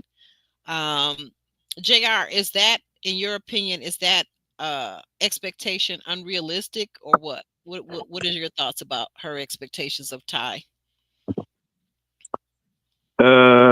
If that's what he said online, then that's what she's gonna hold him to. Um, but I don't know. It seems like he's frustrated at the fact that she expects him to drop whatever he's doing and just cater to her, and she seems to be under the impression that that's what he said he was gonna do. So, uh, if he did say that, then she's holding him to account. Yeah, okay. El Cid, do you think that she's being unrealistic with her expectations, or is she right to hold him accountable for all the things that he said he was going to do? It is okay. It's right to hold him accountable, but it is not if he does not know the translation of that accountability. I'll say this. She says that she feels she is low on his priority list. Well, I haven't heard from Brittany exactly what, apart from getting me a drink in a timely manner. What does making her feel like a priority entail? And so while she's holding him accountable, it's like, what is he supposed to be doing? Okay. What is the job description? He can't, Mm, he may think he's doing everything by making everybody feel nice and cool, and I'll get to your drink, but he doesn't realize he needs to get to her drink first. Or he doesn't realize this is, she does feel like she's not a priority. He said, I am going to get you a drink. I just have to do these things too. It's like, what would make Brittany feel like a priority? That's what I would like to know, because we'll mm. go later on, but yes, talking loud and all that. She doesn't feel safe. I totally understand that. She doesn't feel like she could trust him. And I say it in this instance. I wouldn't say I can't trust you, period, but in this instance. You would But have I just added want to that. know, Okay, those right, parts. how can he cater to her? But isn't she also the other woman that used the word unsafe? That she felt unsafe. Like, Yeah, he did. did did a- Jr. Tell me this: do you feel like there was a moment like that? It was realistic for her to say that she felt unsafe, or did she just feel uncomfortable and not like that he was getting a little amped up around the rest of the couples? I think she's the type of person that means what she says when she says it. Um, that, you know, as we were saying earlier, when you use words like that, it's final sounding. There's other verbiage you can use that won't be so offsetting to the situation. But it was a very heated argument about it, and I get it. If you want to be a priority, then I wouldn't put it down to something small, like you didn't get me a drink when I asked for it. You know, that's not necessarily being a priority. If he's doing something already, and your whole intention is for him to, you're kind of testing him. Let's see if he drops what he's doing and goes and gets me a drink. And he says, "No, I'm when I finish, I'll do it." Now you're trying to start something. Very petty. You can see he's busy, so allow him to spend time with you and cater to you when you're together. If he's in the middle of a task or in the middle of cooking for the group or whatever, you can't expect to pull him away. And she has her time with the members of the group too. But I guess what she's saying is she still sees him as like trying to be the class clown, trying to entertain everybody, trying to get likes and, you know, make friends in the group. And it feels like he's not there for her. I don't completely get it, but, you know, if that's how she feels, you've got to respect it. I'd like to know, how has she shown Ty he's a priority to her? She keeps asking him to pour a drink and no one else. Because, you know, the thing is, you know, sometimes we could show you better, we could tell you, as I didn't see, someone said in the chat, maybe she could have gone and gotten a drink for the both of them. Yeah. You know, and I would give him the drink and say, hey, next round is on you, so that he knows what the expectation is. I feel like Ty is sitting in an exam that he had no idea was coming, and he has no idea what's on it. So, you know, you do have to teach people first how to treat you before you know, hold them accountable to it. But the unsafe, I didn't feel she meant it like the way we heard from Alicia. I felt that she was like, my heart is no longer safe with you. I felt like that, but I don't know if that's how she meant it. But I saw it as, I no longer feel like my emotional safety is with you, because she's still talking to him. She's still coming around him. And though it could mean the other one because they got loud at each other, I just felt like she was coming from, I don't feel emotionally safe with you. Okay, emotionally. Okay, because I didn't know how to take that. I thought that was a possibility, but again, I don't know. Maybe it's just me. I'm being overly hypersensitive to the word unsafe. But I think sometimes we have to make clarifications, especially when you're around other people stating things like that. Or even if you were alone talking to your girlfriend and you're saying, I felt unsafe with him. Like, you know, I need to know, do I need to be getting my Louisville Slugger so I have to beat him up tomorrow? I don't know. I don't know what's going on. It's okay. Okay. I don't know what's going on, but I think that you're probably hitting on something else, Sid, that maybe her unsafe was like just an emotional unsafe. What about you, JR? Do you feel like that was what it was? Maybe meant to be like an emotional unsafe, not a physical unsafe? Yeah, but still, why? Because he didn't go and get her a drink. No, I think it was because he yelled at her after. Yeah, he was yelling. He was yelling at her. Yeah. Remember at the pool? Remember when they were at the pool? Oh yeah, I remember that. Yeah. Boy, just say you don't like to be yelled at in front of people, but to use the term you don't feel safe, again, what's he going to stick around for?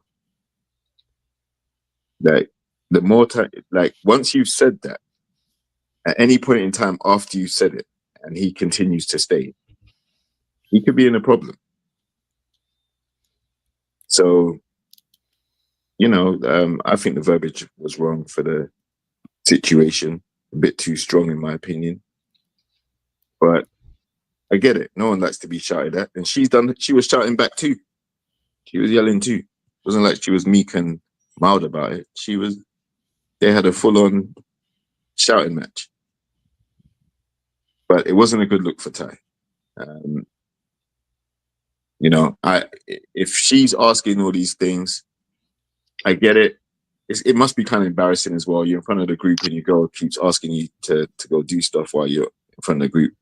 Going to give the impression that she's controlling too. So, you know, there may be an element of being embarrassed about it, but fact is, he shouldn't be raising his voice at her, and she should not be shouting back. And then if she is, then she can't be saying that he's unsafe. That's because that would mean That she's unsafe also? Is that what? Exactly. Okay. Like you're both unsafe. Okay. Okay. Um, let's see. Some interesting responses here. I like what Jay is saying. I think she has a good point. The truth is somewhere in the middle of their disagreement. Ty and Britt are both a problem, but I do appreciate this final talk that they had with the brother and the mom. And speaking on the mom, so here's the mom, and mom does look like she could be a big sister. I mean, she's looking good here, like skin is skinning and all of that. She's looking very, very good. Um, but she's talking to them, and maybe this is a little bit of where Brittany gets her take on things from, because she's now telling Ty that you're doing things for this group, but you were doing it for all of them and not for my daughter. How did you feel about that, Elsid? I understand where the mother was coming from. I liked her even keel. She didn't feel like she was too on Brittany's side, though she was. She was there also to help bring understanding. I think the mother and his brother who visited gave us a good, leveling of, you're doing so much for other people, you know, and you're not doing for her, or it's not translating that is also being done for her.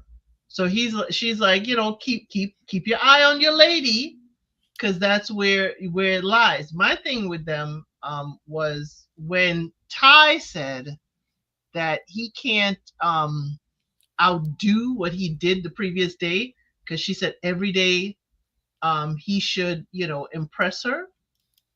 And it said a lot more to me about Ty. It's like, Ty, you don't have to do big grand gestures, you know. Impressing her, it seemed to me after we had this conversation that Brittany just needs you to notice that her glass, is getting kind of low, and to put, refill it. You don't have to do grand gestures. And I wonder if Ty has always been the grand gesture guy, just like he is cooking Oh for yeah. everybody, doing Mm-hmm. everything. It's a Mm-hmm. level problem, I think, is with them.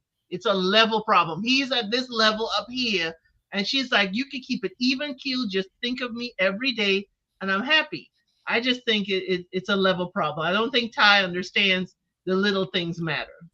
Right. And then I think that he does. You bring up a very good point, El Cid. I think also, though, to her point, by him trying to satisfy everybody, all the couples, cook for everybody, and be this Superman for everybody, I think that gets exhausting. I think that's where a lot of us ladies feel like when we're taking care of the kids, we're taking care of the husband, taking care of the house, working full time, we get exhausted. And that's why I laugh and I say, you know what? I don't believe in that superwoman bull crap anymore. It's just too much. Just do what you can do and prioritize things. And I think that's maybe what she seems to be saying.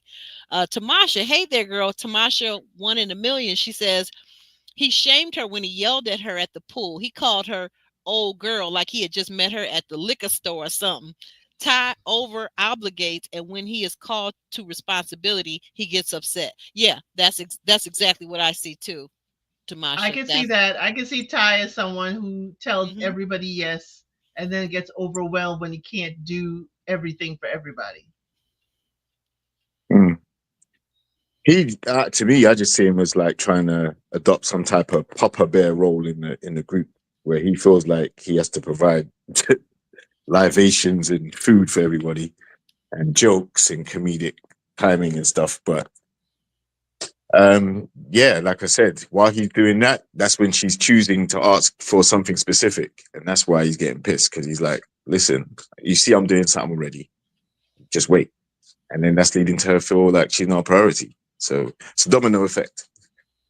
She wants to mm, stop him people pleasing, so she can pick and choose her moments. You know, whenever she sees him getting involved in too much activity that doesn't involve her, she can always draw for that. Oh, you're not prioritizing me. And obviously, while he's spending time with everybody else, he isn't. I think what Ty's doing is he's trying to over socialize with the group. He's not spending yeah, enough time with her. yes, But yes. yeah, just say that. And she has said it, and he needs to listen to it and be receptive. If he isn't, interested in spending time with her and would rather spend time in the group, then that's telling you where he sees you. He doesn't see you as a priority. So you have to move and act accordingly then. The very good point.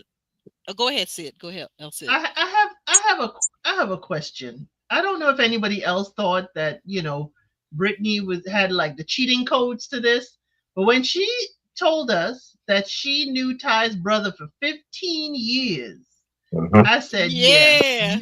You and got he the was cheat cute. code. He was really cute too. I was like, Yes, he is. Smooth, Mr. Smooth. Mr. Smooth. Yeah, maybe. Yeah, I was like, now, is Mr. Smooth with somebody? Because Mr. Smooth could smooth his way right on over here. But yeah, I felt she knew this. You had to have talked to his brother about him. Maybe the brother set y'all up. 15 years, you're a friend, and you ain't never met my brother. I just side eye that statement for quite a bit. But I was like, she had someone in Ty's circle she could have gone to get details about him. And I said she got the cheat codes more than anybody else in this house. That's true. You know what? Okay, I see what you're saying now. She does have the cheat code because she knows the brother, and they've been friends for 15 years. But do you think the brother is gonna give away that his brother is basically this person that goes about satisfying everybody instead of trying to satisfy the person that's supposedly most important to him, i.e., his woman? Maybe his brother's not gonna give that up. No, the brother may not give that up, but the brother kind of the brother could give an assessment as to his previous relationships. He could still give you the personality traits, again. Okay. But that's the man on the inside. She had a man on the inside. On the that's what I was thinking of. You're right, though. Good point. Good point. Good point. And then you know what? Jay has a really, really excellent point too, is that she likes the way his brother handled him. He had some loyalty, but yet he's still corrected. I feel like the other thing I noticed about Ty, I feel like he doesn't take any type of correction very well. And that's going to be for me, that's going to be a big strike against him, because in relationship, you're going to need to tell me how you like things, maybe some things that I did that maybe offended you, or you didn't like the way I said it or whatever. And I'm going to have to, if I care about you, I'm going to have to be able to listen, and vice versa. That's the way I feel. So I don't think he takes correction. What part of him gave you that, Aubrey? Because I didn't see that. Every time when she tried to talk to him and say things to him, like, instead of him taking accountability or even accepting what she said, he was always like, but you wanted me to get your drinks before I did this, and I was on the grill fixing their food. It was like he just threw it back in her corner. Like, I don't know. I just didn't really get that he took correction very well. Maybe I'm overthinking when it. we listen to the both of them in talking to their respective visitor, he was more saying we both had a miscommunication. She's more saying Ty is the problem. Well, now you're right. Now I haven't even got to her. You're right. Now she definitely has that diva issue, because as you asked the question earlier, I think it was you that pointed out and said, well, what is she doing to make him feel like he's a priority to her? So I definitely agree that she's got her share of issues. I just don't feel like he took correction very well. I don't know. Maybe let's break the tie. JR, what did you think? Well, like I said, if she sees him doing something and he's with the group or whatever, then obviously if he does have an issue with being controlled or told what to do or corrected or whatever, she doesn't know that by now. When is she? Now she knows. And I think he's a guy with another short fuse. Can get loud, can get hostile very quickly, get defensive very quickly. It's not a good combination. Right. I'm wondering how much did she know about him before they met? Because if she's been cool with his brother 15 years, right? You mean to tell me that you don't know much about this dude that you're now coming to meet physically? And so that didn't make sense to me. Surely if you've been talking to your brother 15 years, then you would have got all the info if the brother's hooking you up. Or do you trust the brother that much that you'll go into the situation blindly? I don't know. It don't make sense to me. Also, Ty kept on saying like he has apologized to her and he has apologized, but it doesn't seem to be enough.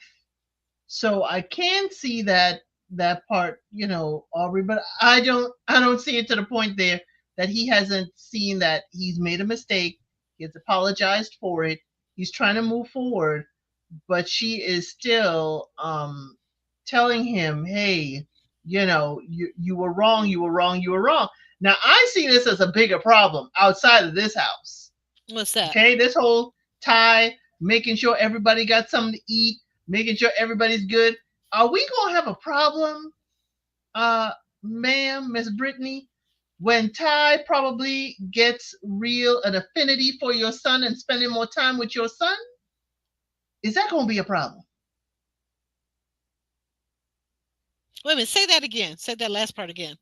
If they get together and they do bond in a relationship, well, if he is spending a lot of time with her son and bonding more with her son, is that going to be a problem?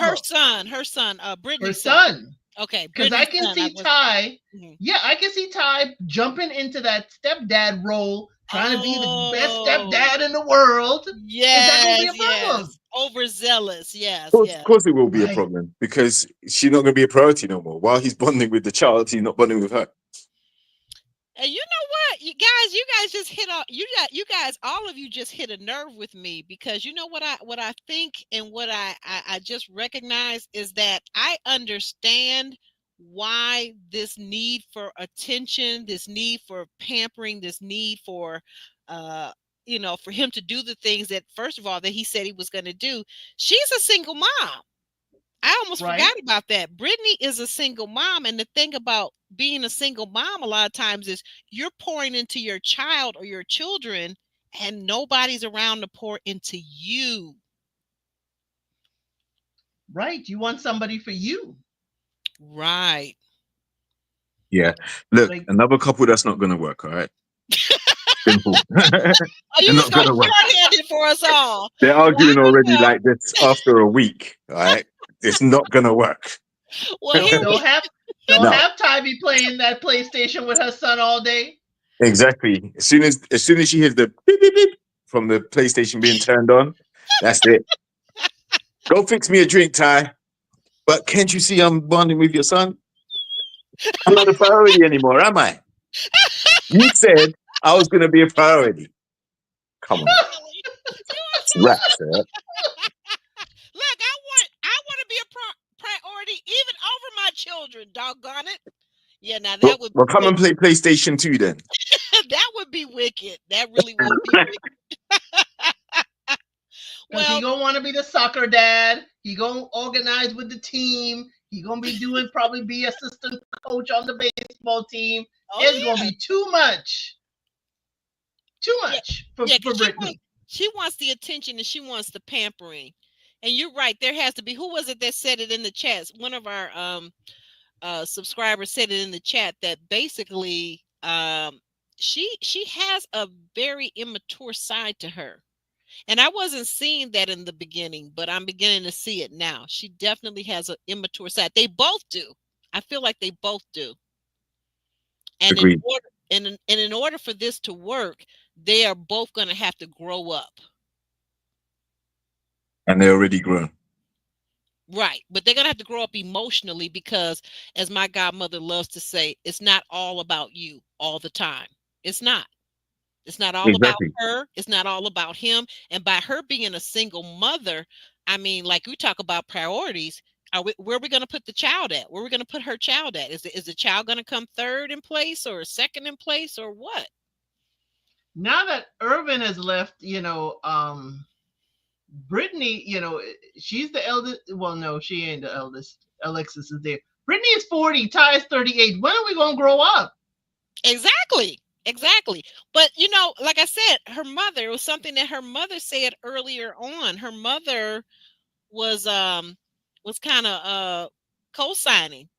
You doing all of this. Look at her. She got her finger pointed out. You were doing all this for them, and you weren't doing anything for my daughter. So you see where she gets it from. And Sometimes my husband, my sometimes husband our impresses me every day. right. Sometimes our narcissistic traits can come from our family members. Traits. I said Maybe she, narcissistic traits. yeah, maybe she wants to have the relationship her parents have. Yes, could be. Could very well be. And that, I think that is a flaw in and of itself. It took me a while growing up as an adult to recognize a couple of things that I think all of us as adults eventually have to recognize is that our parents are not perfect. They're human beings. And no matter how good of parents they were when we were growing up, or they may be our friends now, again, they're not perfect. And the marriage that our parents have is probably not going to be the same marriage that we're going to have, because we're different people living in different generation.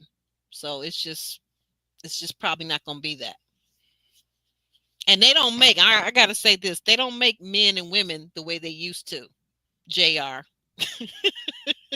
notice how I threw the women in there too, under the bus. Mm-hmm. Noted. Yeah, they don't. They just don't. They do not make men and women the way they used to. They don't, in my opinion.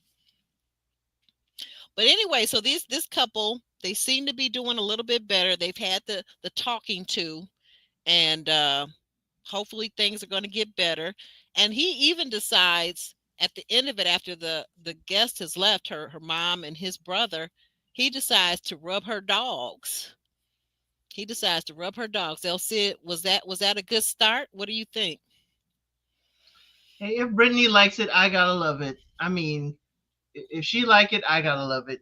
They were bonding, they were talking, he was, paying her the attention. He was serving her. He got her, the drink on the way back in. He's like, what we got in this glass? He was like, okay, here's the glass. Let me rub your feet. And she was basking in that. I want to know how long this glow gonna last. How long her glow is going to last, or how long his glow is going to last? Her glow towards him, because I'm like, the minute he stopped rubbing them feet, the glow has faded. I just don't know. It just, to me, he's serving her all well and good. Everybody else is gone. Nobody else is in the room. Can Mhm. Ty sustain this when the others are around? Ah, okay. Okay. And do you see that as being an issue with her? I mean, because I hear what you're saying, but uh give us a little bit more. Do you feel like this is an issue with her not being, her expectations not being realistic? What do you think this is? I think it's her not translating to him, and it does need an adjustment period. She has to leave grace for him to still be Ty. They need to come up with a little, like I have with my husband, a little, squeeze under the arm when you want to, turn their attention to you. You just gotta Mm, redirect him. You may need to mm, redirect him sometimes. He's learning. The glass is full. okay. I'm feeling good. Rubbing my Okay. feet. He's feeling even better. Now, when he cooking breakfast for everybody the next morning, we got to figure a way to make everybody happy and yourself happy. We just got to figure it out. I got an idea, El Cid. You just gave me a great idea. When he's making breakfast the next morning for everybody, what he could do is ask her, darling, baby, sweetheart, what would you like to drink before I make breakfast for everyone? How about that? Get her Okay, drink that's like, first. Hmm? oh, please, that's like that. What if he already in the midst of making breakfast before she comes downstairs? Ugh, that's a little bit. But Jay brings up a good point. He already said he can't live up to his word, on a day-to-day basis. You just got to redirect him. And if you feel like you're teaching him too much, then maybe he ain't the one for you. But yeah, Mm, he could certainly try. Give him some grace. We only been here a week. okay. Okay, he said this is their first argument. It's just a matter of everybody needs to kind of calm down, because we've never lived together. I've never been in your presence. I've never had to cater to you. I don't know how to cater to you. We're all kind of learning to dance, with Yes. each other. Yes. We're all Mm-hmm. learning each other. Yeah, that's a very good Exactly. point. Yeah, that's the crucial thing. And when we see, I think we're coming up to it, but we see them talking outside, and he basically apologizes for how he spoke to her, Mm-hmm. and she then moves the goalposts and says, "Yeah, but you're apologizing for what you said," but she's trying to get into some semantics or something. But She did. She yeah, did. ultimately, she doesn't seem like the type that she's even happy with an apology when she receives it. She wants to keep him on the hook. As he said, there's things that they both need to work on. And Mm-hmm. again, this is someone who's like, no, only you need to work on something. I don't need to work on anything. Yeah, So I did yeah, get wrong that attitude. same Yeah, vibe from her. What you're saying? Yes. exactly. She said, you don't need a partner. A partner wouldn't treat me the way you treated me or something like that, And I'm like, Yes. yeah, you're Yes. just trying to keep him on the hook now. Miss That's all it is. Wilson. Miss Wilson agrees with you, Jr. She's saying that that girl is very needy. Very needy. Mm-hmm. Yes, indeed. Elsie, do you think she's very needy? Is that what it is?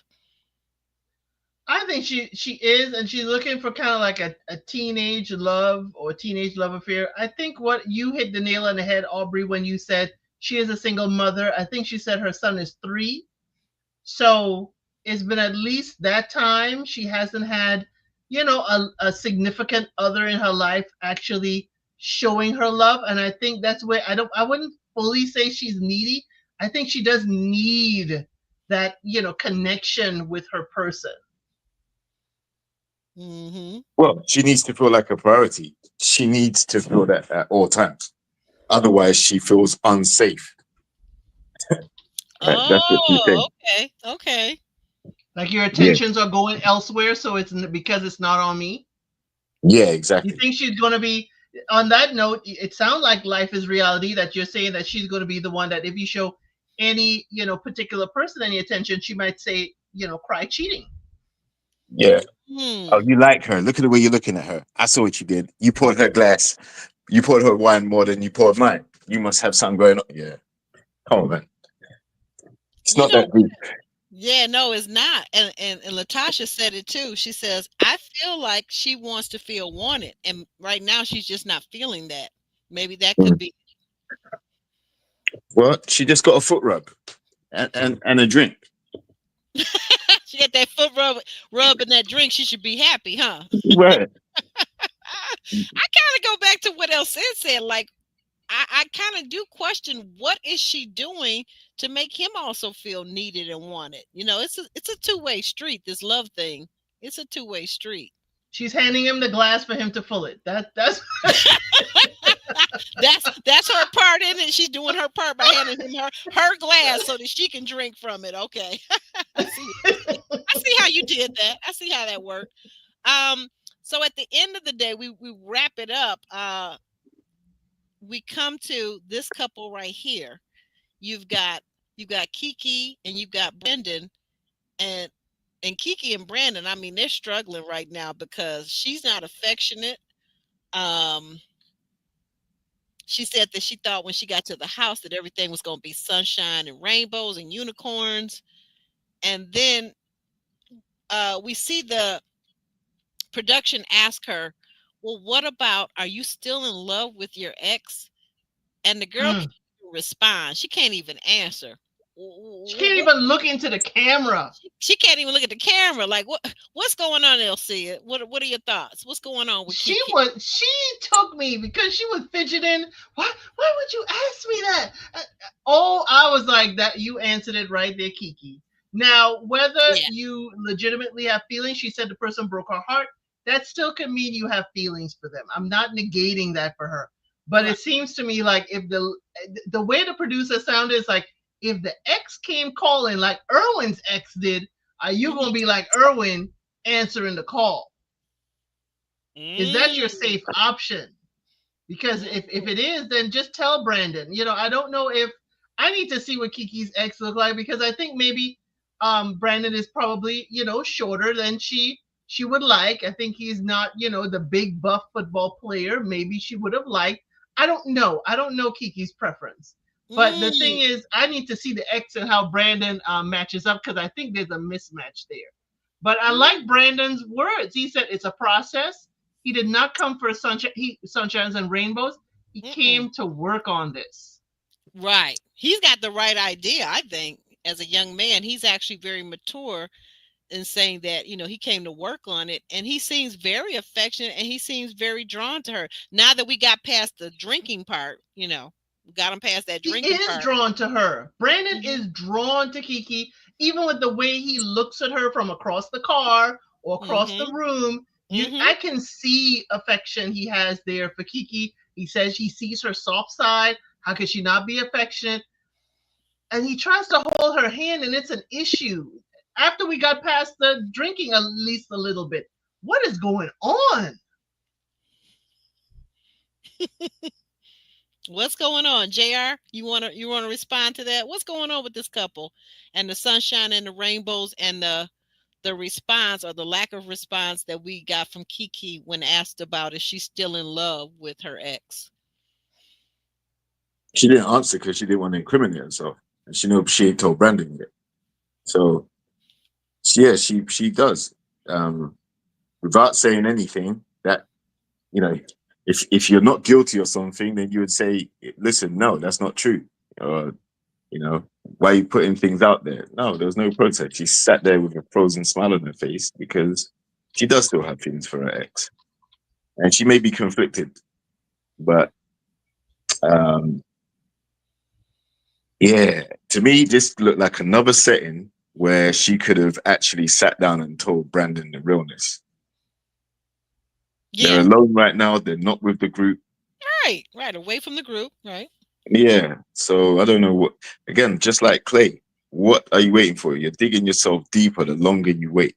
You might as well do it before you get too invested. If Brandon is really feeling her, then, he's going to be very disappointed, but that comes with the territory. She's the one that's holding on to that secret, and it's quite a big one. It is. It is very much a big one. Like, what? You just moved out from your ex's house a few months ago? Like, how is this man supposed to feel when he hears that? How is he supposed to feel, JR? What do you think what do you think? How would you feel if you heard that? I'd be quite pissed. I'd want to know more information about it. Because as I say, that timeline is crazy. It's completely absurd. There's no justification for only moving out your ex house or him moving out your house 4 months ago or whatever. You're been talking to Brandon 4 years. That's more than enough time to have told him the secret, told him about your living arrangements, let him know more about you so he can make an informed decision. Now it's got to the stage where you finally met and you've seen how volatile he can get, quite easily shut things down, get up and walk away. Um, and obviously, he's had an issue with the way she's conducted herself at certain times too. But, what are you waiting for? It's never going to be the right time. It really isn't. There's no right time to drop a bombshell like that, No. except for if you do it early. Then at least you can at least get it off your conscience. You're not holding on to it anymore. And he's going to react the way he reacts, and you have to see if you can work past it. If not, then just let it go. You're not intimate. You're not interested in him touching you or holding you or things like that. It's really awkward. This secret may be a big part of that. Yo, you got to let the secret go then. That's the only thing. You're holding yourself back. You're blocking your own blessings, Kiki, by dancing around the issue. You got feelings for your ex. He just left your house 4 months ago. Fess up. Fess up. That's right. Kiki, fess up. Well, in Kiki's defense, Atlanta rent is kind of high. Okay, Atlanta rent is quite high.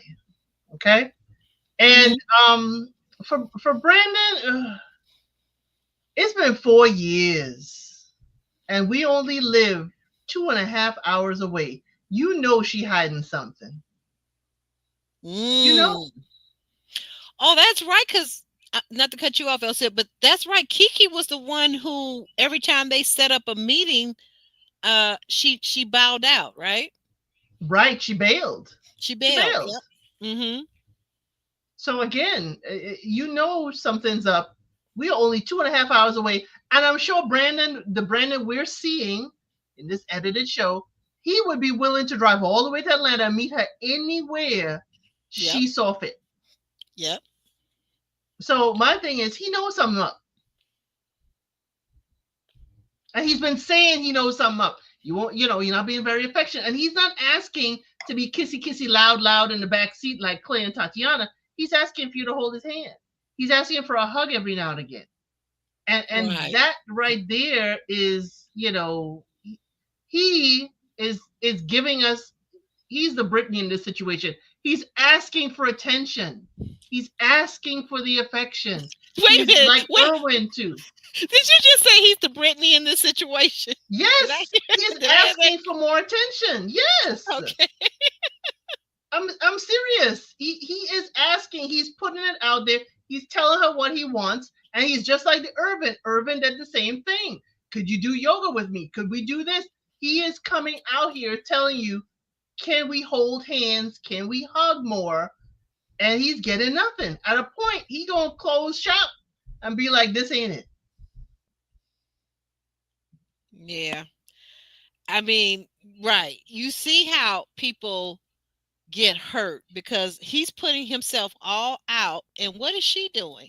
Like, she's holding back this big, huge secret rather than tell him, as JR pointed out, when they're alone, she should be trying to tell him.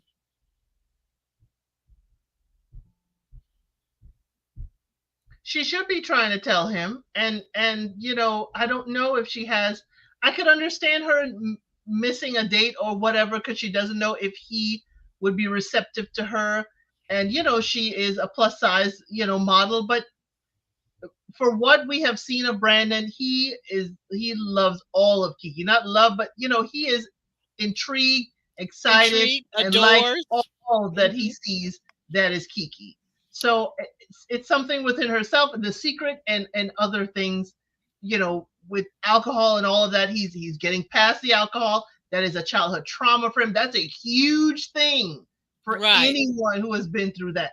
So I'm like, Kiki is blocking this. And we know why. And we just, like you said, Tatiana gonna snatch at Clay. This is a huge thing for Brandon. Yeah, you're right. It's very huge. Donna D makes a good point. Kiki has been so much less genuine than Brandon, and he even took the therapist's advice to heart, which is what you were just saying, El Cid, about the drinking and about how alcohol affected him and traumatized him as a young child. He even let that go and began to look at it from a different perspective, that she's a grown woman and she's entitled, she wants to have a drink or two, that she's entitled to do so. But she's not done any of the work to tell him the truth about her situation. Not at all. That's unfortunate because they can have something there, and Clay and Kiki gonna find out. You take too long to be telling these secrets, they're gonna turn into the monsters that Irwin said Alicia tried to make him out to be. Yeah.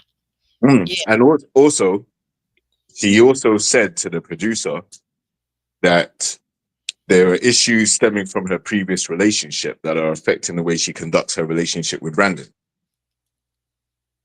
So, I think she said there was some infidelity, and then that's the reason why she doesn't open up to him as much. Oh, thank you for bringing that up, because you know what? When I heard her saying that, I thought to myself, you know what? The infidelity is you. You're the one that's unfaithful. Exactly. You've been talking to Brandon and for 4 years while you had your man. That's infidelity. Right. Maybe she don't see it that way. Maybe she's not so self-aware like that, and even see what she does is wrong either. But she could justify it by saying her ex was cheating, so she was engaging the attention of a Brandon. Maybe she doesn't see it as cheating, talking to someone online. I don't know, but I would feel it could be an insecurity because Brandon, I keep saying Brandon is a handsome man. It could be an insecurity that all the ladies are going to see and know that Brandon is a handsome man. How is this handsome man with me and think I'm his everything. Yeah, but the other thing is if Kiki was trying to do some get back on her ex-boyfriend or whatever, what the hell has that got to do with Brandon? Why are you bringing Brandon into this? Like, yeah, just finish with your ex and move out the house when you find that out. Yeah, Why are you but staying there and then striking up a relationship with Brandon? Now he's collateral damage, and that's why he's going to be hurt when he hears. mm, So you're using Brandon to get back at your ex. Come on. Latasha says that, you know what, you guys ever think about this, that maybe Kiki was using Brandon as a distraction, that she was in a bad place with the ex and he made her feel good. Brandon did, that is, not the ex. I Yeah. think I think the ex was making her feel good too, Latasha, to be honest. Like, for 4 years. So she was getting it both ways. Hey. Mm-hmm. You getting the attention online and the attention in person, living with her ex Yes. too. There you go. Yes. Mm-hmm. Yes. And this brings me back to Married at First Sight, when you had was it Madison and David, because these are two people that were saying they weren't getting what they needed at home. Well, at least David wasn't. He was getting put down and he didn't feel wanted. It's giving me that same vibe, like with Kiki. She felt like maybe, because her ex was cheating on her. Well, I guess what, I'll go out and I'll show him. And she got her a little online boo. Who's Right. less But likely to get caught with the online boo now? Yes, exactly. Exactly. right. And if she was capable of doing that to the guy she lived with for 8 years, then what gives Brandon the confidence that she ain't gonna do it to him? Exactly. Exactly. Wait a minute. What's Latasha saying now? I had a friend in a relationship, yeah, we know about those friends. In relationship with someone for years who wasn't present. He was always gone, but had a strong hold on her. I wonder if Kiki was the same way, scared to leave and move on. Yes, I think, you know what, you just hit a chord right there.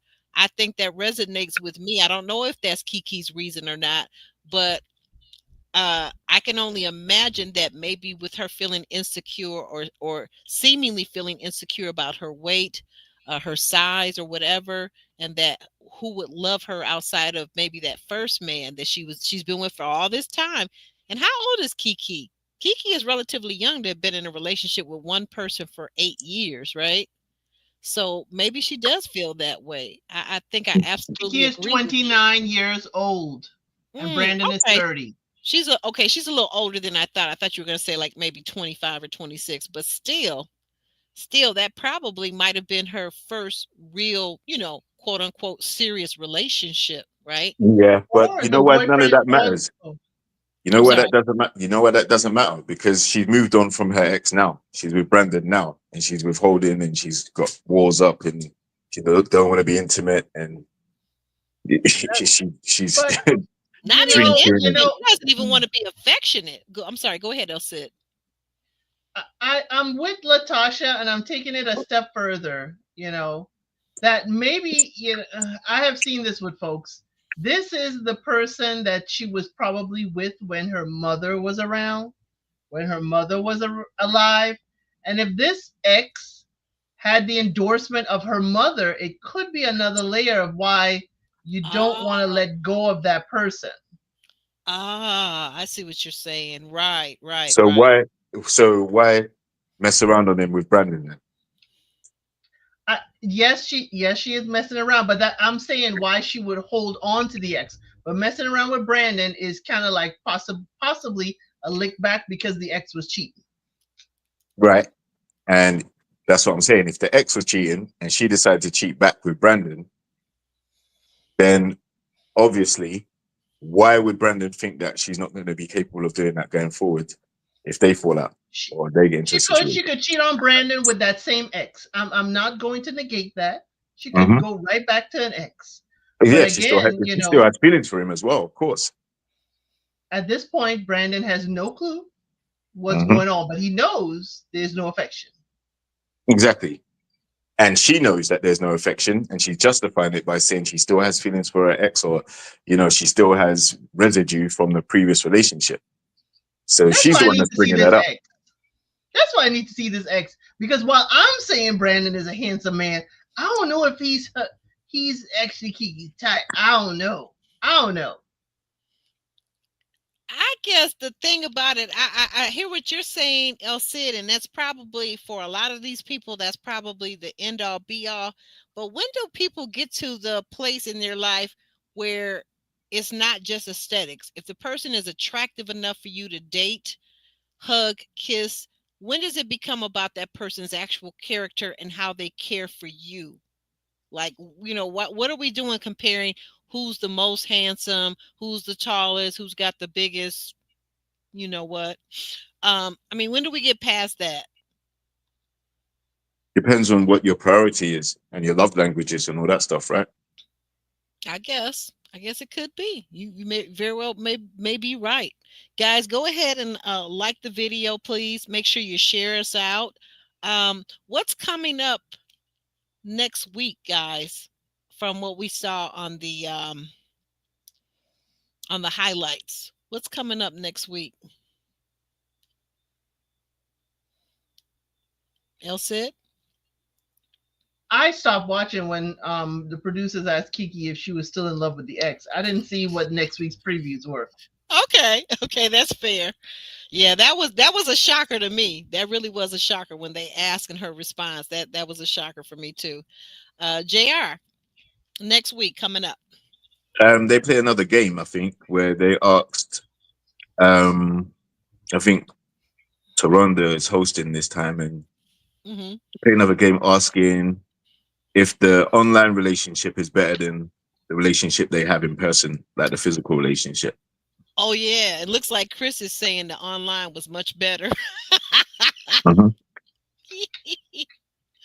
Hmm. uh, and then there's a scene that looks like also we've got is it Charlie that's asking Clay, about?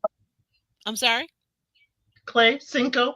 Cinco? Yeah, no, but it's one of the ladies. I thought that was it Charlie or was it Alexi that was asking about Clay's secret in the hallway? She was asking him one on one. Exactly, Mary. I think I so. I thought it was Charlie. Charlie, yeah, that's what I said. Okay, so Charlie was in, and she was asking Clay about his secret, and is he gonna tell Tatiana? So I think we're gonna get that's gonna be exposed. And it's about time. It's about Jay needed to put some truth serum in that sandwich he had. time. Right. Put Hmm. some of that truth serum, that non-vegetarian vegetarian. He's not truthful about a whole lot of things now that I think about it. That he is not. Do you guys think that we'll get any movement on the Chris and the Alexi situation? Because they also seem to be hanging on by a thread. There's like, I don't know, there just doesn't seem to be any real attraction on his end toward her. Nope, If don't see it. one couple is to leave next week and you were to guess, just saying if this was the case, who would you guess would be leaving next week? Tatiana and Clay, if she finds out the secret. Okay. Very good. JR, what would be your bet? Yeah, that's a good shout. Tatiana and Clay is a good shout. I would say any of them holding secrets at this point. If any of those secrets come out, relationship's over, I think. So Tatiana and Clay, Kiki and Brandon, definitely. I'm not. I really think Ty and Brittany are close to Splitsville too. But I'm gonna go with either Kiki and Brandon or Clay and Tatiana. I say, yeah, I think I see what you're saying about Ty and Brittany, but I think Ty's gonna hang on because Ty likes to be around the guys. Ty's not going nowhere. So he's gonna rub a whole lot of feet so he can stay on and hang out with the guys. Yeah, but that's the Gonna rub problem. each toe. If he's hanging out with the guys, how much attention is he showing Brittany at the same time? It He doesn't can have rub. to be the same time. It don't He have can to be the same time. right. He Get can her rub her her drink, feet at night. hang I'm with sorry. the Go ahead. guys, get her her drink, hang with the fellas, and then rub her feet right before bed. That may be enough for Brittany. No, I don't think anything's enough for Brittany. I think even if he did that, the fact that he's gone back to the boys, I don't think she'll like that. She wants that quality time too. There's nothing wrong with having quality time. That's what you're there for. I think he does. I think he has clearly forgotten the purpose of the experiment to a degree.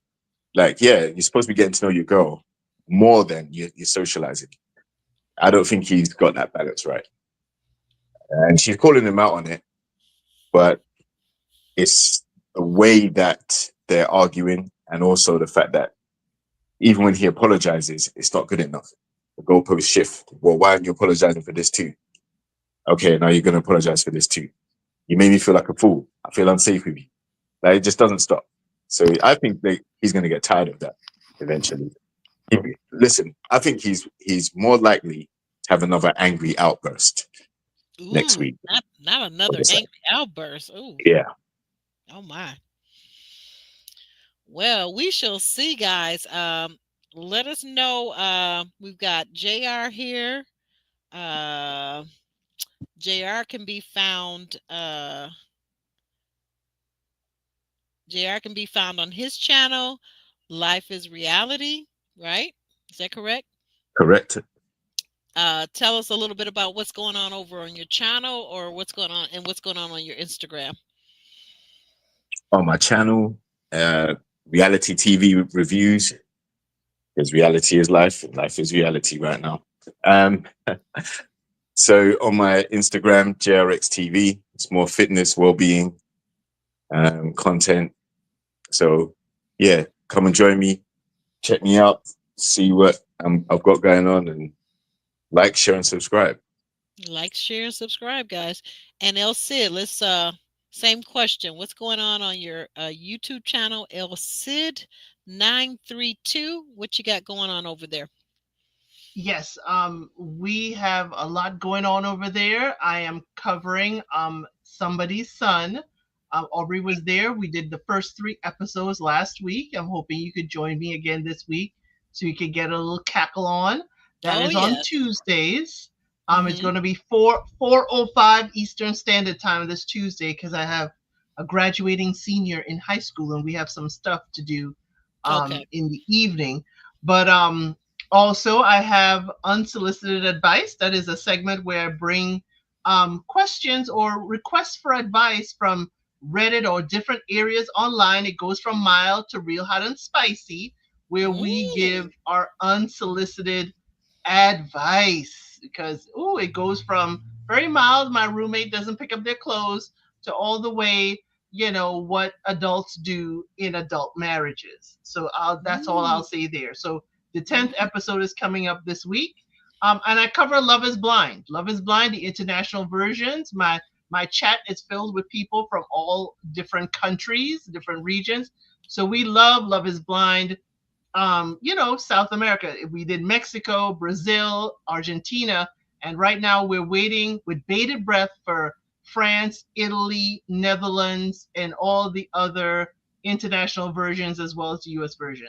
So a lot going on the channel, and I also do Never Ever Mets with who you saw in the chat today, Another Round JS on her channel as well. Awesome, awesome, awesome, awesome. And you ready to go ahead and shake and shimmy on out of here, El We could Cid? shimmy and shake. We could shimmy and shake. Well, let's shimmy and shake then. Guys, thank you for being with us. Thank you for your likes. Thank you for sharing the video. Thank you for subscribing. Thank you, thank you, thank you for being our day 1, 2, 3, and today being your first day. We just thank you so much. We couldn't do this without you. And with that being said, we're going to shimmy and shake on out of here, guys. Take care.